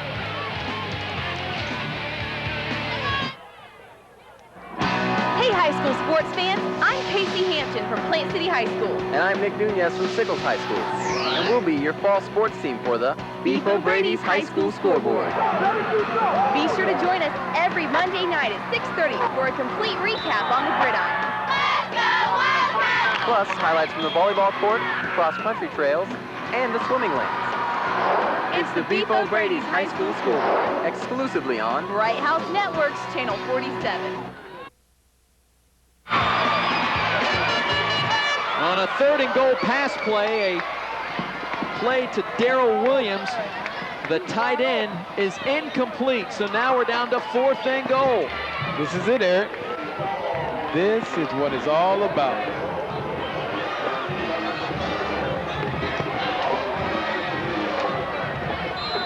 Fourth down and goal with 1:13 left on the clock. I want to say he had a chance to try to run that, but that was the one chance for Darrell Williams. I say they're going to put it in the hands of the senior. They're going to throw a slant right here to 4th and goal. Harris rolling out this way, looking back to the end zone. His man is out. Touchdown! What a play! What a play! What a play! The tight end, Bernard Tillman. But Eric, understand one thing. This is high school football. Sometimes your extra point kicker is not the best. So we could have overtime, but extra points are big. It's a great play here. It's a misdirection play where they snuck the tight end back across the field when they went. Oh, it's just beautiful. I think they call that the slip play. He probably slipped down and acted as though he was blocking and just shot out to the left side of the field. The extra point by Boss after the 4th and goal touchdown by Middleton. Movement up front. It is up, and it is good. We are tied with 1:08 remaining. That is a big kick, Eric. Well, we came back late, and what I wanted to say when we came back on that 3rd down and goal play was the last time the Hillsborough Terriers were the visiting team on the game of the week. It was against the Chamberlain Chiefs, 2001. 4 overtime. Whoa. And one of the classics that we had. That game propelled the Chamberlain Chiefs on their big-time playoff run. And who knows what's going to happen tonight. 12 plays, 82 yards on that last drive. The second 80-plus drive, 80-yard-plus drive tonight. And Harris poised in the pocket. And Lamar, that's an easy one that I would have caught, I guess, right? You would have caught that. I'll tell you what they did good in the beginning of that drive, they had Hillsborough spread out. They were able to have some good quarterback draws in there where Harris was able to do some things running the ball. Well, Middleton scored the first 14 points, and the next 21 scored by Hillsborough, and now Middleton scores. A little more than a minute remaining.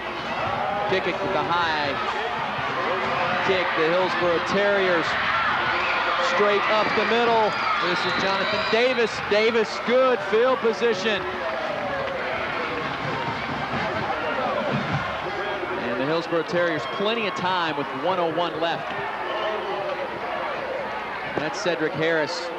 He's either out of breath, excited, all in one, hoping that possibly a turnover or keep the score the way it is and get ready for OT. But still, a minute left, and a quarterback with the skill of Jared Faison. He can do a lot with this. He can do a lot. Offense. Especially the way Middleton is, they're tired right now. 36-yard line. Faison. Gunslings it out. Has his man. It is complete.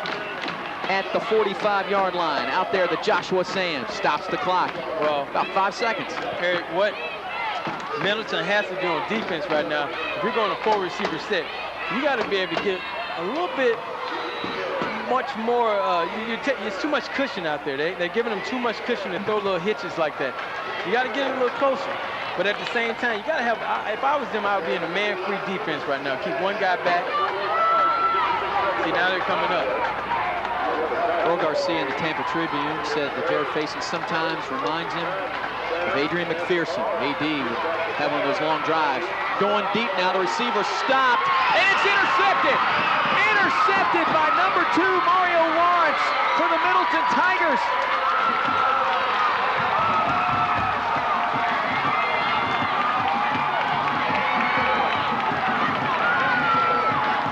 Well, they tried to take him deep. Well, Lamar, a little less than 44 seconds, but it looked like the wide receiver stopped. It's just an outstanding grab by the DB. Well, they were trying to throw it up. They've been successful doing it all. They just ran a hitch in front of him. They probably tried to go hitch and go to try to get him to bite. It was just a great play by the defensive back. So the Tigers, after the interception, 7th turnover on the night, as Mario Lawrence gets this pick. It's not the best field position in the world. No O.J. Murdoch. 43.9 seconds left. The Tigers play for OT. And the handoff caught in the backfield. Now getting loose is Jermaine Lewis. Lewis holds on to that football and actually ran for the first down. So he gets up to the 27, 28-yard line. That'll stop the clock, but Harris says we need to call a timeout. He is just flat out tired, but what a gutsy run by number 23. Now, just the way he just continued to go forward. It's on the heart of a champion right there. He's not tired. He's found some type of second win. That's the same type of enthusiasm that Middleton played with in the first half.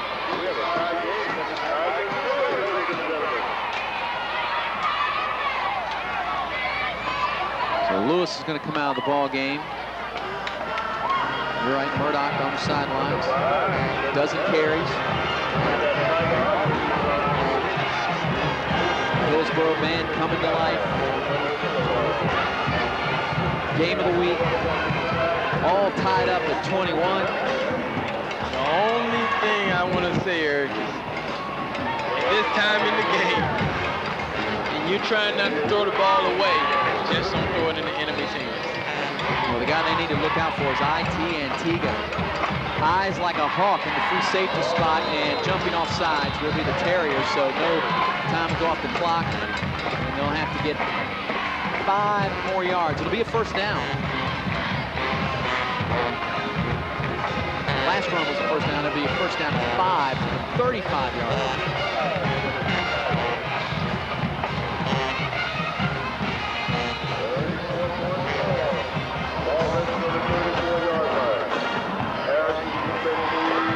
Seconds off the clock, but it's no biggie, I guess, for the officiating crew. Another low snap. Harris has to pick it back up. Looking, will just go ahead and throw it, and it'll be incomplete. Almost hung up in the air, a little too long for a Middleton Tiger fan. Is running over there trying to catch the rebound was Ray. Oh my gosh. This game hasn't been too scary. She's about 5-6 weeks too soon. What are you going to dress up as for Halloween? You know what we did last year, right? What? It was Austin Powers, Dr. Evil. Our sideline reporter was Foxy Cleopatra. Foxy Cleopatra. Had a good time. I walked up to the Durant and Riverview coaches. They looked at me like, who is this freak? It's like, hey, baby, who's going to win the game? All right, 2nd down and 5. Who's going to win this game? Less than 30 seconds to play as Middleton. Can they get in field goal range? They get 6 points. Whoever's the ball last, and this one's going to win it. Ball tipped away. An outstanding play by Jimmy Sapp. As trying to thread the needle was Harris to get it to Johnson, but Sapp just read that passing lane. Right there was a classic case of the blitzing off the end.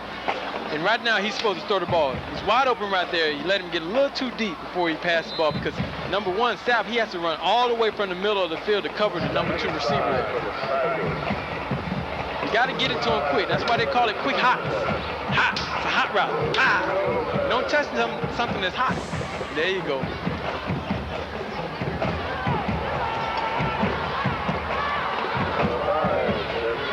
Third down and 5 for Middleton. Shifting around those 5 receivers, and now too much time. Back judge throws out that laundry. Pretty much indicates too much time.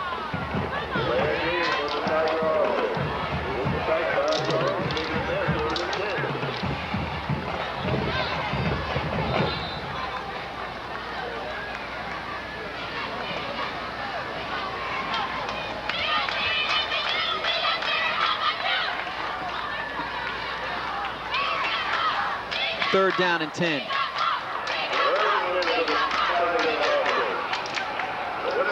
Harris obviously checking the play on his wristband. And he's ready. Will they go deep downfield? They'll run the quarterback draw, trying to bounce it to the outside, evading a couple of Terriers. And will be taken down in the backfield. A loss on the play. Brandon Lattimore again with a nice defensive stop for the Terriers, and that'll stop the clock with 12.6 seconds left as Hillsborough now calls a timeout on a 4th down as they look to get the football back with pretty decent field position, maybe get a nice return at around midfield, throw it up in the end zone, see what happens. Oh, you know what, Eric? They've had some bad snaps. Go after it. You know, go after it. Send everybody. Why put someone back? Send all 11 guys. Harris is just flat worn out. You got to suck it up, buddy, for the overtime. This will be my first overtime game. This will be my first overtime game. So I played a couple in high school. You could be here at the Kansas City tiebreaker. I don't know if Harris is going to make it. Yeah, they'll put it on the 10-yard line, see what happens. And hopefully they'll run the plays toward our camera at that end zone. We need to go down there at the coin toss and tell them. Well, it's not like in college where you have a student section. Yeah, we're not in Lakeland. Here we go. This is big. The snap is big right here. No one's back.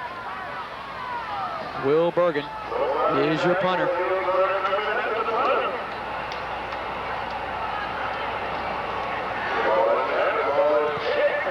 And we'll just let it roll. And this is probably going to take us to overtime. Best punt of the night for Bergen. And folks, we are headed to overtime on the high school football game of the week, but a flag is back at the 20-yard line. Chop block. There you Chop go. block. Might make him kick it over. Make him kick it over. Or...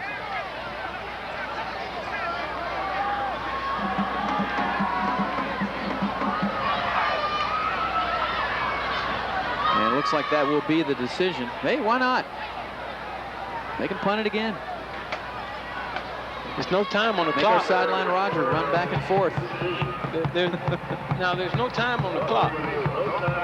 Now, there's no time on the clock. Snap the ball and take a knee. We'll take a quick break, come back. Final play coming up in regulation. And welcome back to Abraham Stadium. Eric Keaton, Lamar Thomas. Middleton Tigers and the Hillsborough Terriers. Let's go back down again to Mr. Tom Powers, getting ready for overtime. Tied at 21. Winner gets choice of offense, defense, or which end of the field we're playing. Everybody understand? You each have one extra timeout during this period, so you each have 2 timeouts remaining. And it carries over from all right, same coin. There's heads, there's tails. What are you going to call? Heads? Yes, it is. You want defense. Which end of the field you want to play? Go that way, you're going to be on offense. Okay, you come over here.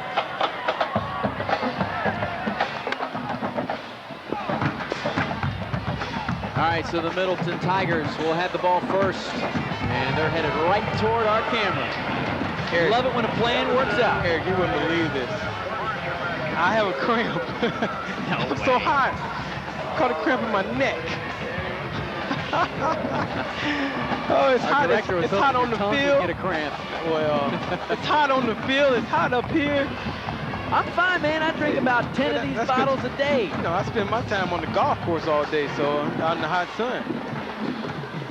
All right, so both teams will get a possession from the 10-yard line. Middleton's goal is to get in the end zone, get some points, and then Hillsborough's goal is to hold them as best they can. If Middleton scores a touchdown, Hillsborough gets the ball at least once, and they have to match him. I want to go on defense. Now, if Middleton should have to turn the ball over, unless Hillsborough takes it back the other way for a touchdown or something, Hillsborough still has to score some points. Score some points, or we continue.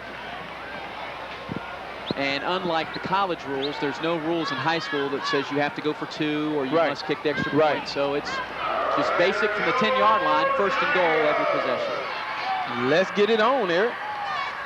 This is what we like for the game of the week. Oh, Eric is getting out of his seat. I was just taking a break during the change from fourth quarter to overtime. Getting out of his seat.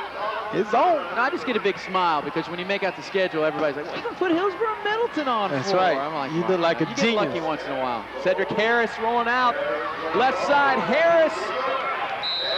Inside the 5, gets to about the 2. That's what he was saving up all that energy for. Well, second goal. The way Middleton came off the ball on that play, they look entirely different than they did for 2 quarters and maybe 3 minutes. Well, who knows? Both of these teams right now, should take a look at that replay. 5A Hillsborough, 4A Middleton. Who knows next year if they redistrict everybody? These two could be district rivals. As the Middleton Tigers, what the school's about 2 miles apart. 2 miles apart. Okay, number 70, hurry up. He's kind of unsure of himself. They got to call timeout. They got to call timeout. And they do. So if that was their only timeout left, that would be detrimental to Cedric Harris's mission. He's been right on that 8-yard average all night long. Picked up 8 on that last carry. Mr. Dunnell when rumbling out there. You got to get a little speed, you know. That's the reason why they had to call timeout. There's a little mix-up out there. Second down and goal. The Middleton Tigers trying to start the season out 1-0 next week. And they will play big-time district opponent Alonzo. Lost that game last year. For the Hillsborough Terriers, they will be playing Wharton as the district schedule basically begins for most teams in week number 3, which will actually be game number 2 this year. But right now, both squads trying to figure out how to win this ball game and do it on the game of the week so they can watch it again on the replay Sunday night at 8. This is going to be one of those games where either Coach Hubbard or Coach Garcia says, you know, I still watch that game, Eric, and can't believe we won, or I still watch it hoping that we get that one play and we ended up losing. This is what high school is all about. Handoff in the backfield, twisting and turning toward the goal line. Is it a touchdown? Middleton thinks so. But it will be a third down. Jermaine Lewis thought he was in. If he's not in, he's pretty close. Pretty close. You can see the hand gestures Guys like A.J. Jones saying we're about a couple inches away. Good second effort here. It's hard to tell what's going on up in there. Tired of big uglies. Stirrups got the first crack at him, but he did not get an excellent call. Good call, good call. By the linesman. Here we go. Third down and goal in overtime. Tied at 21. Harris takes it himself. Left side. Touchdown, Tigers! Harris's second touchdown of the night. What do you call it, Eric? The best play Most exciting play in all of football. The quarterback sneak. And he's hobbled and hurt. But enough Tiger pride to get into the end zone easily on the left side from those big uglies up front. Now the all-important extra point to make it a 7-point lead, 28-21 in overtime. First possession for Middleton. Hillsborough will be up next. The extra point. Harris is the holder. Not the prettiest kick in the world, but it all counts the same as 1 point. So now it's up to the Hillsborough Terriers after Harris scores his second rushing touchdown of the night. And he did it on his 10th carry. No, it's not. It's not over. I see a lot of people who don't understand the rules that we thought the game was over. Starting to head for the parking lot. Outstanding crowd on the evening. Represented by both sides. Of course, more fans over here on Middleton.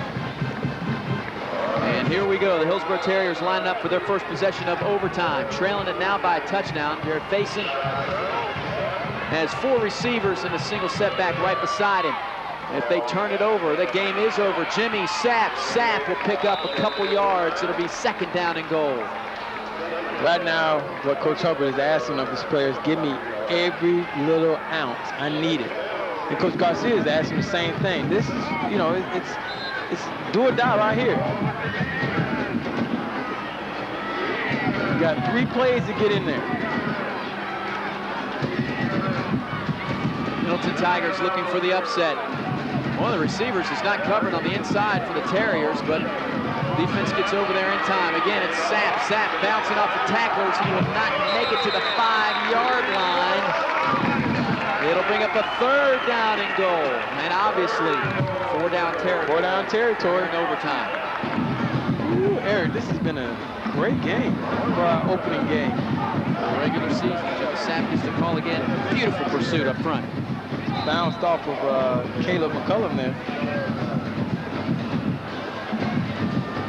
Well, that Tiger defense has definitely been rested. Maybe that was the good thing that they didn't win the coin toss.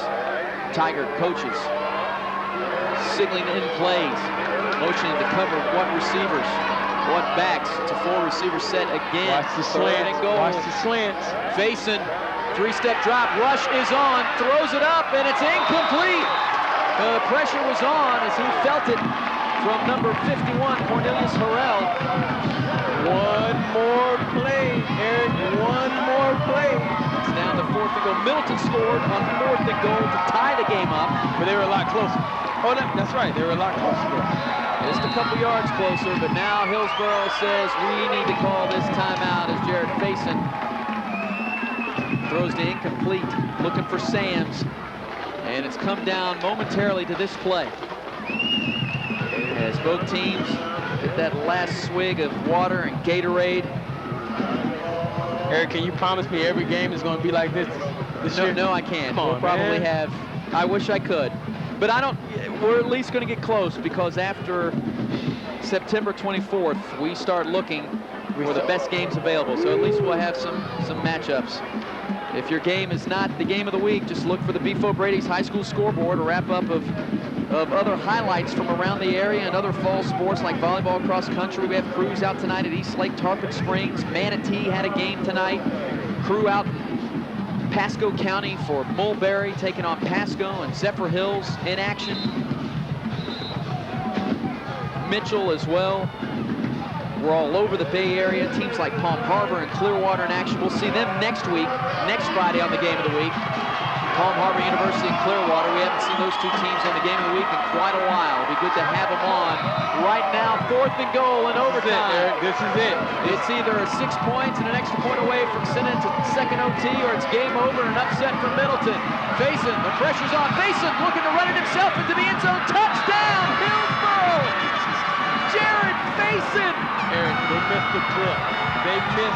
flip. How calm and cool was number 11? Miss clip or not, Lamar? Very calm and cool.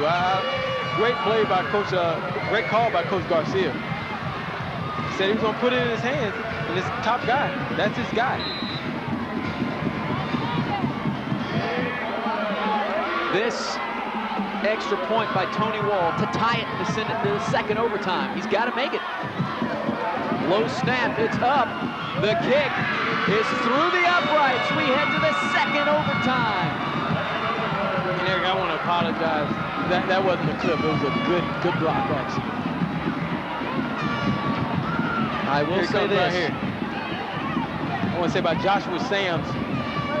Righty here. It's a good call. Looked like he had his head in front. He had already engaged the defensive back. Unbelievable run by Faison. He just so calm and cool back there. Knew exactly the running lane he had. He just skipped it into the end zone, said, not a problem, I'll get the ball again. Woo. Matter of fact, Hillsborough will get the ball again right now. You know, at halftime, Middleton's band, their song was called No Drama. Plenty of drama on the game of the week tonight. Coach Garcia and his brain trust figure out what can we do to take the lead. We head to the second overtime here on the Bright House Networks, Channel 47, Game of the Week.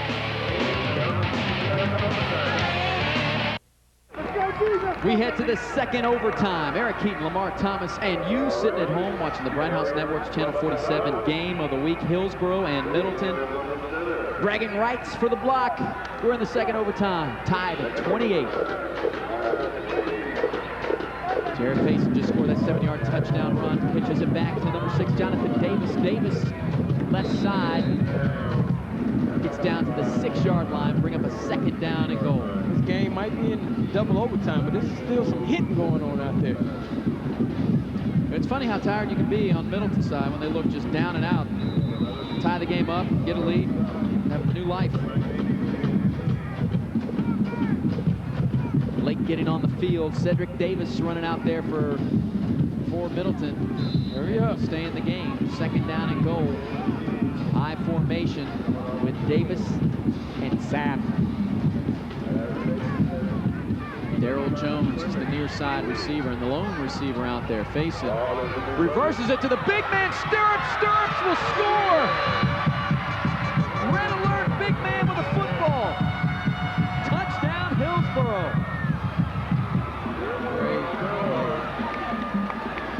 We saw a little misdirection earlier on Middleton's touchdown. Get you going one way, go back the other way. And this is just a fake it here, the dive play, have him come around, almost like the old wing T offense there. I love it. The junior, 6'4", more than 300 pounds.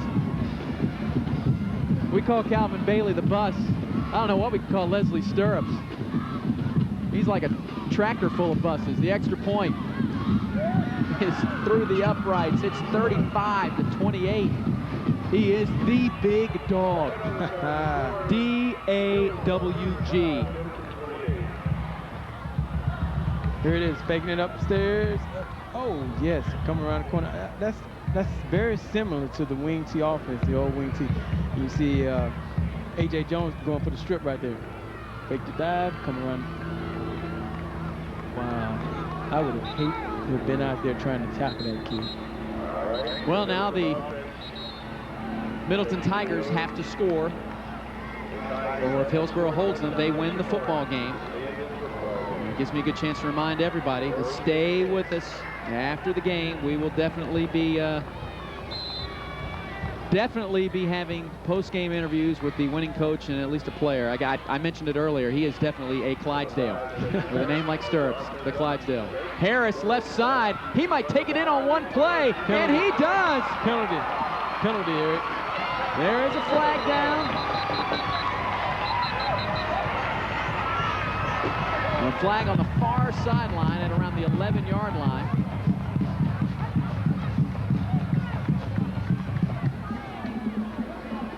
And Boss, it'll be an illegal shift. The Boss, you know when the place kicker's coming back with his tee. Oh, Monty Theus threw that flag as soon as he saw the penalty. And I know Monty Theus, that guy's been officiating for a long time. He's one of my spotters and statisticians when we have the games on radio up in Gainesville for the state championships. Well, 18th penalty, Lamar. One good thing about it is still first down. Yeah. That's the only positive that you can get out of that. But the question is, how much energy did he spend on that play? Will he have enough? Clock doesn't matter in overtime. The Middleton Tigers now have the first and goal from the 15-yard line. Harris, basically the same play.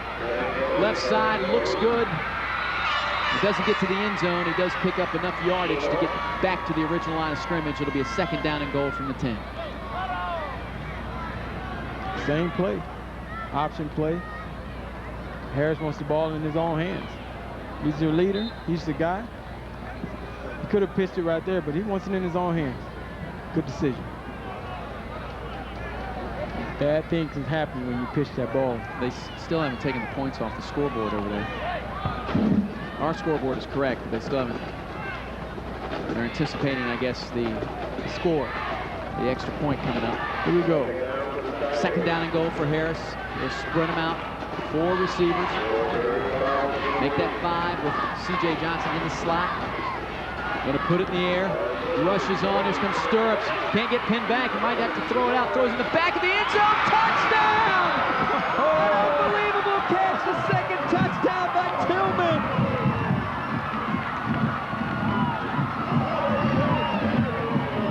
You can leave those points on the scoreboard. Eric, I would say anytime, don't make that throw. He made that same type of throw earlier in the game and he got picked. Hey, you have to have your receivers be able to, on a scramble play, what you're taught as a receiver is to start working back to the quarterback or work away from the defender and to know where you are, especially in the end zone. Extra point, have to make it to send it to the third overtime from the edge. It is up, and it is good. We head to the third overtime. Our bucket truck's getting to work tonight. 35, Boss is fired up. 35-35, we head to the third OT. Here you go, right here, Eric. And like I said, as a receiver, you're taught to come back to your quarterback. But all his receiver did was move away from the defender and go up and get the ball and catch it at his highest point. Well taught by whoever's coaching him, the receiver coach, well taught. Well, number 81, and again, this is what many of the Buck fans hope number 81 can do for the pro team here in town. Tampa Bay Buccaneers, right now Middleton, that 10-yard reception adds to Tillman's total of 4 receptions, 48 yards, 2 touchdowns. He scored the touchdown to send it into OT, and now he has the touchdown to send it to the third overtime. What a game. I'm stoked right now. You're going to get spoiled. I don't know what to say, man. We'll take another break. Coming back, the third overtime right here on the Bright House Network's Channel 47 Game of the Week. We're running out of tape. Third overtime ready to start, all tied up at 35. The Middleton Tigers against the Hillsborough Terriers. The Tigers will have the football. They led it 14-0. Trailed 21-14, sent it to overtime, and this is where we are right now. To the outside, it's Will McCullough to the end zone. Did he get in? Touchdown! Wow, Eric. What a dive! I thought he was trapped 3 yards in the backfield. I just didn't think he could get to the corner, to the edge. Will McCullough. It looked awkward when they were giving him the ball in the first place. He's like, all right, here you go. Let him get it. Let him get it. Here you go. Now he had to beat 1, beat 2, beat 3, beat 4. He beat 4 guys to the end zone. All important extra point. Here we go. 10-yard score. Extra point again by Boss. They come off the edge. Doesn't matter. He's true through the upright. Makes it 42-35. So the Hillsborough Terriers now, to keep pace, have to score a touchdown and an extra point. Do you think at some point, if this keeps going on, that somebody's going to say, look, we're going to go for 2? Yeah, well, I don't know. I don't know, Eric. You'd be conservative? I think I would. Again, another look at the outstanding run. I think our guy IT missed the tackle there.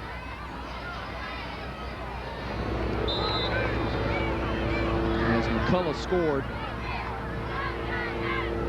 And on the night, 7 carries for 48 yards and a touchdown. Now it's Jared Faison. He has a rushing touchdown as well. Watch the fade. He's only completed 2 passes. Watch the fade out here to or the slant. They pitch it back. This is Davis. Davis lamb-basted. Lost yardage. So it'll be 2nd down and goal.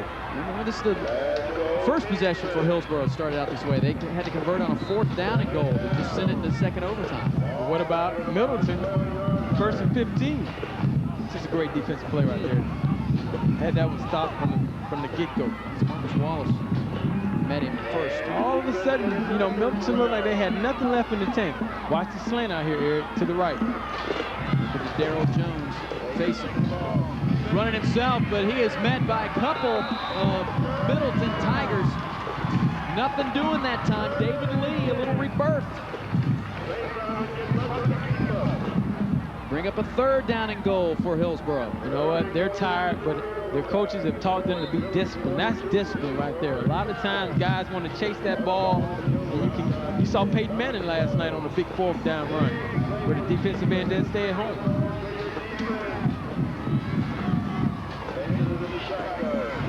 3rd down and goal, just outside the 10-yard line. Faison looking for the fade pattern, going up top. Just Terry, he's got it. Flag comes out of bounds. Might be an offensive pass interference there, But a flag came out as well, thrown by the back judge.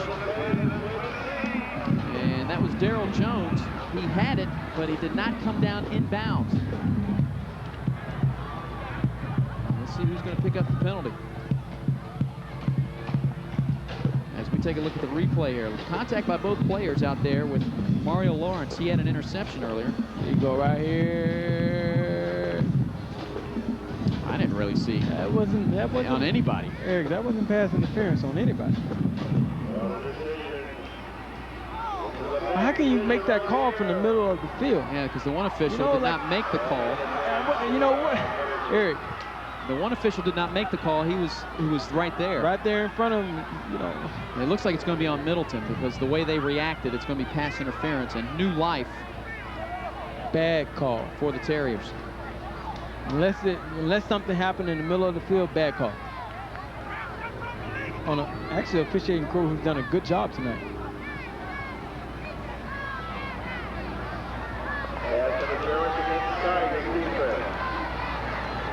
At the distance, it'll be an automatic 1st down. So the ball will be placed at the 6-yard line. So Hillsborough gets new life, and that's asking a lot out of your defense to suck it up and start all over again. They were hoping they'd have a 4th down and goal from the 11, but instead, Hillsborough has a 1st and goal here in the 3rd overtime and trailing it by a touchdown. Give it to Sapp. Sapp inside the 5. Bring up a 2nd down and goal down at the 4. Jimmy Sapp's 18th carry of the night. He's approaching 100 yards. He has 90. He's the workhorse. Simple dive play. If the quarterback having the option, put it in there or take it out and run it around the end. I don't know if he had any gas left in his tank. Mr. Faison. Maybe he's saving it. And now we have a timeout called by Hillsborough. They're going to call a timeout. We'll take a break. Would you believe we're in the 3rd overtime? Might be headed to the 4th. 42-35. Home team, the Middleton Tigers on top. Game of the week on Bright House Network's 10 of 47. It's an exclusive. We have an outstanding game going on right now. In our 3rd overtime, the Middleton Tigers clinging to a 42-35 lead. Jared Faison, a 2nd down and goal for the Terriers, trying to get in and tie this game up, kick an extra point, send it to another overtime. Faison will keep it himself. He has a direct beeline to the end zone. He's in for the score. Touchdown, Terriers. Extra point to tie this game up. That's his third one of the night. Oh, Eric. These kids are playing their hearts out. Hillsborough calls a timeout. I think they're going to go for two. They're going to go for two. That's exactly what I thought. They're going to go for two. They're going to go for two. Here we go. Get it over with.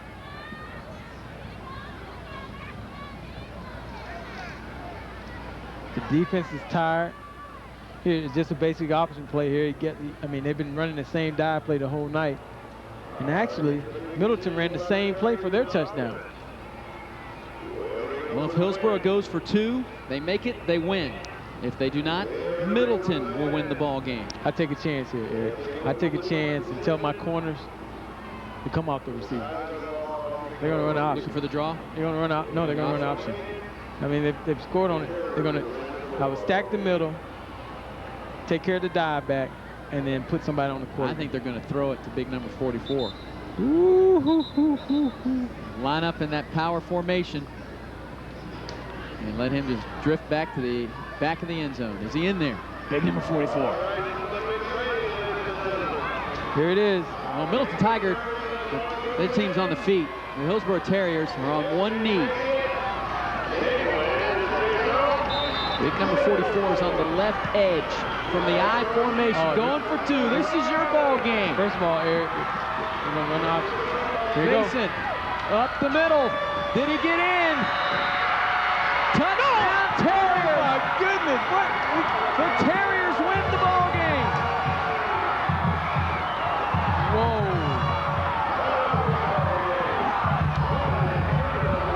Jimmy Sapp gets the 2 points, and the Middleton Tigers, obviously disgusted with the call by the official. Sapp's around the 45-yard line. What an ending, Lamar. What a ball game. You got to see this. What a ball game. Regardless of who won, it's hard-fought ball game. Here we go, right here, Eric. Here we go. Oh, they said the ball was stripped away near the goal line. Let's see it. The ball, now that we have a great look from our high camera, we got to go back and look at that. The ball was stripped away near the goal line. We got to go back to the bucket.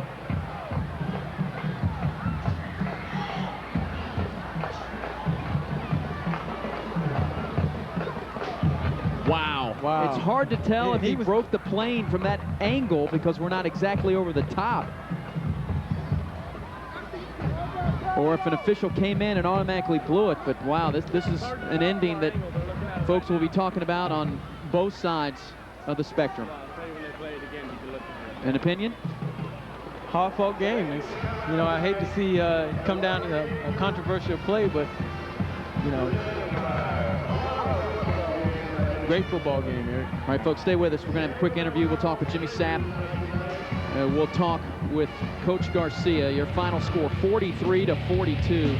Unbelievable in 3 overtimes. Stay with us here on the Brad House Network's Channel 47, the game of the week.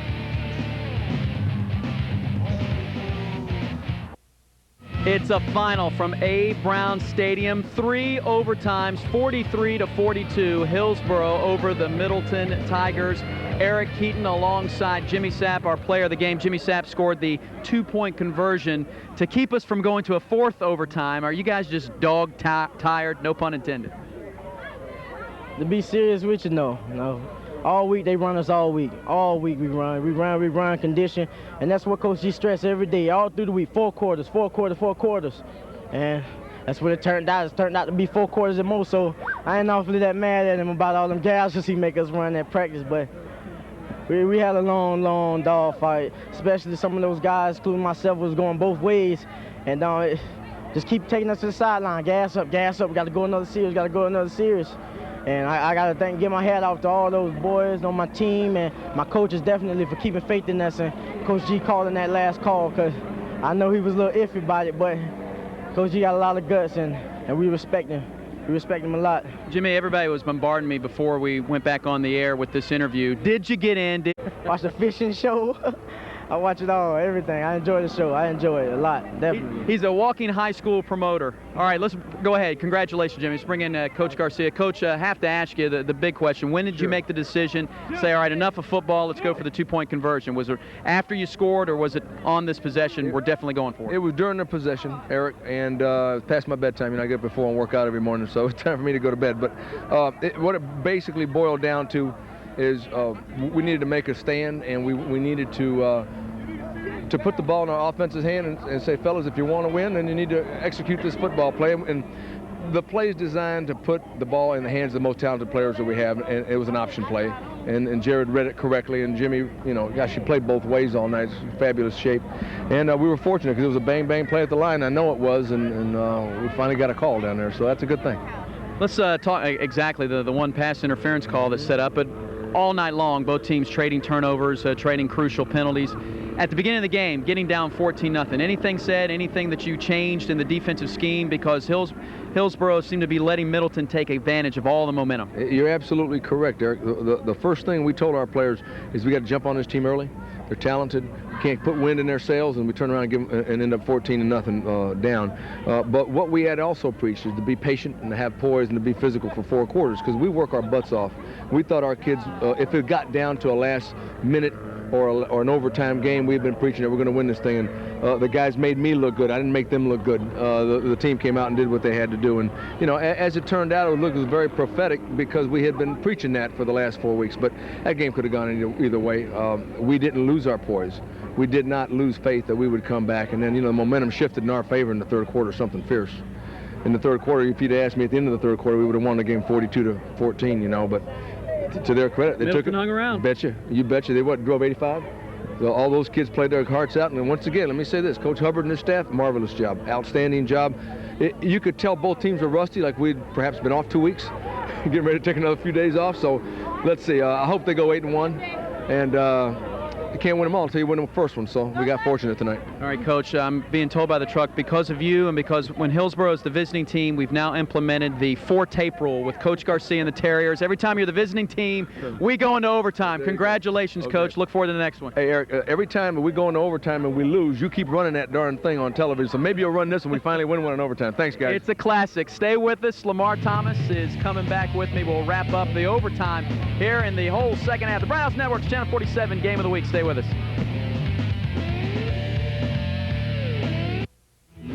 3 overtimes, 43-42. The Hillsborough Terriers, 2-point conversion in the third overtime to win this game. Eric Keaton alongside Lamar Thomas. The Hillsborough Terriers do it.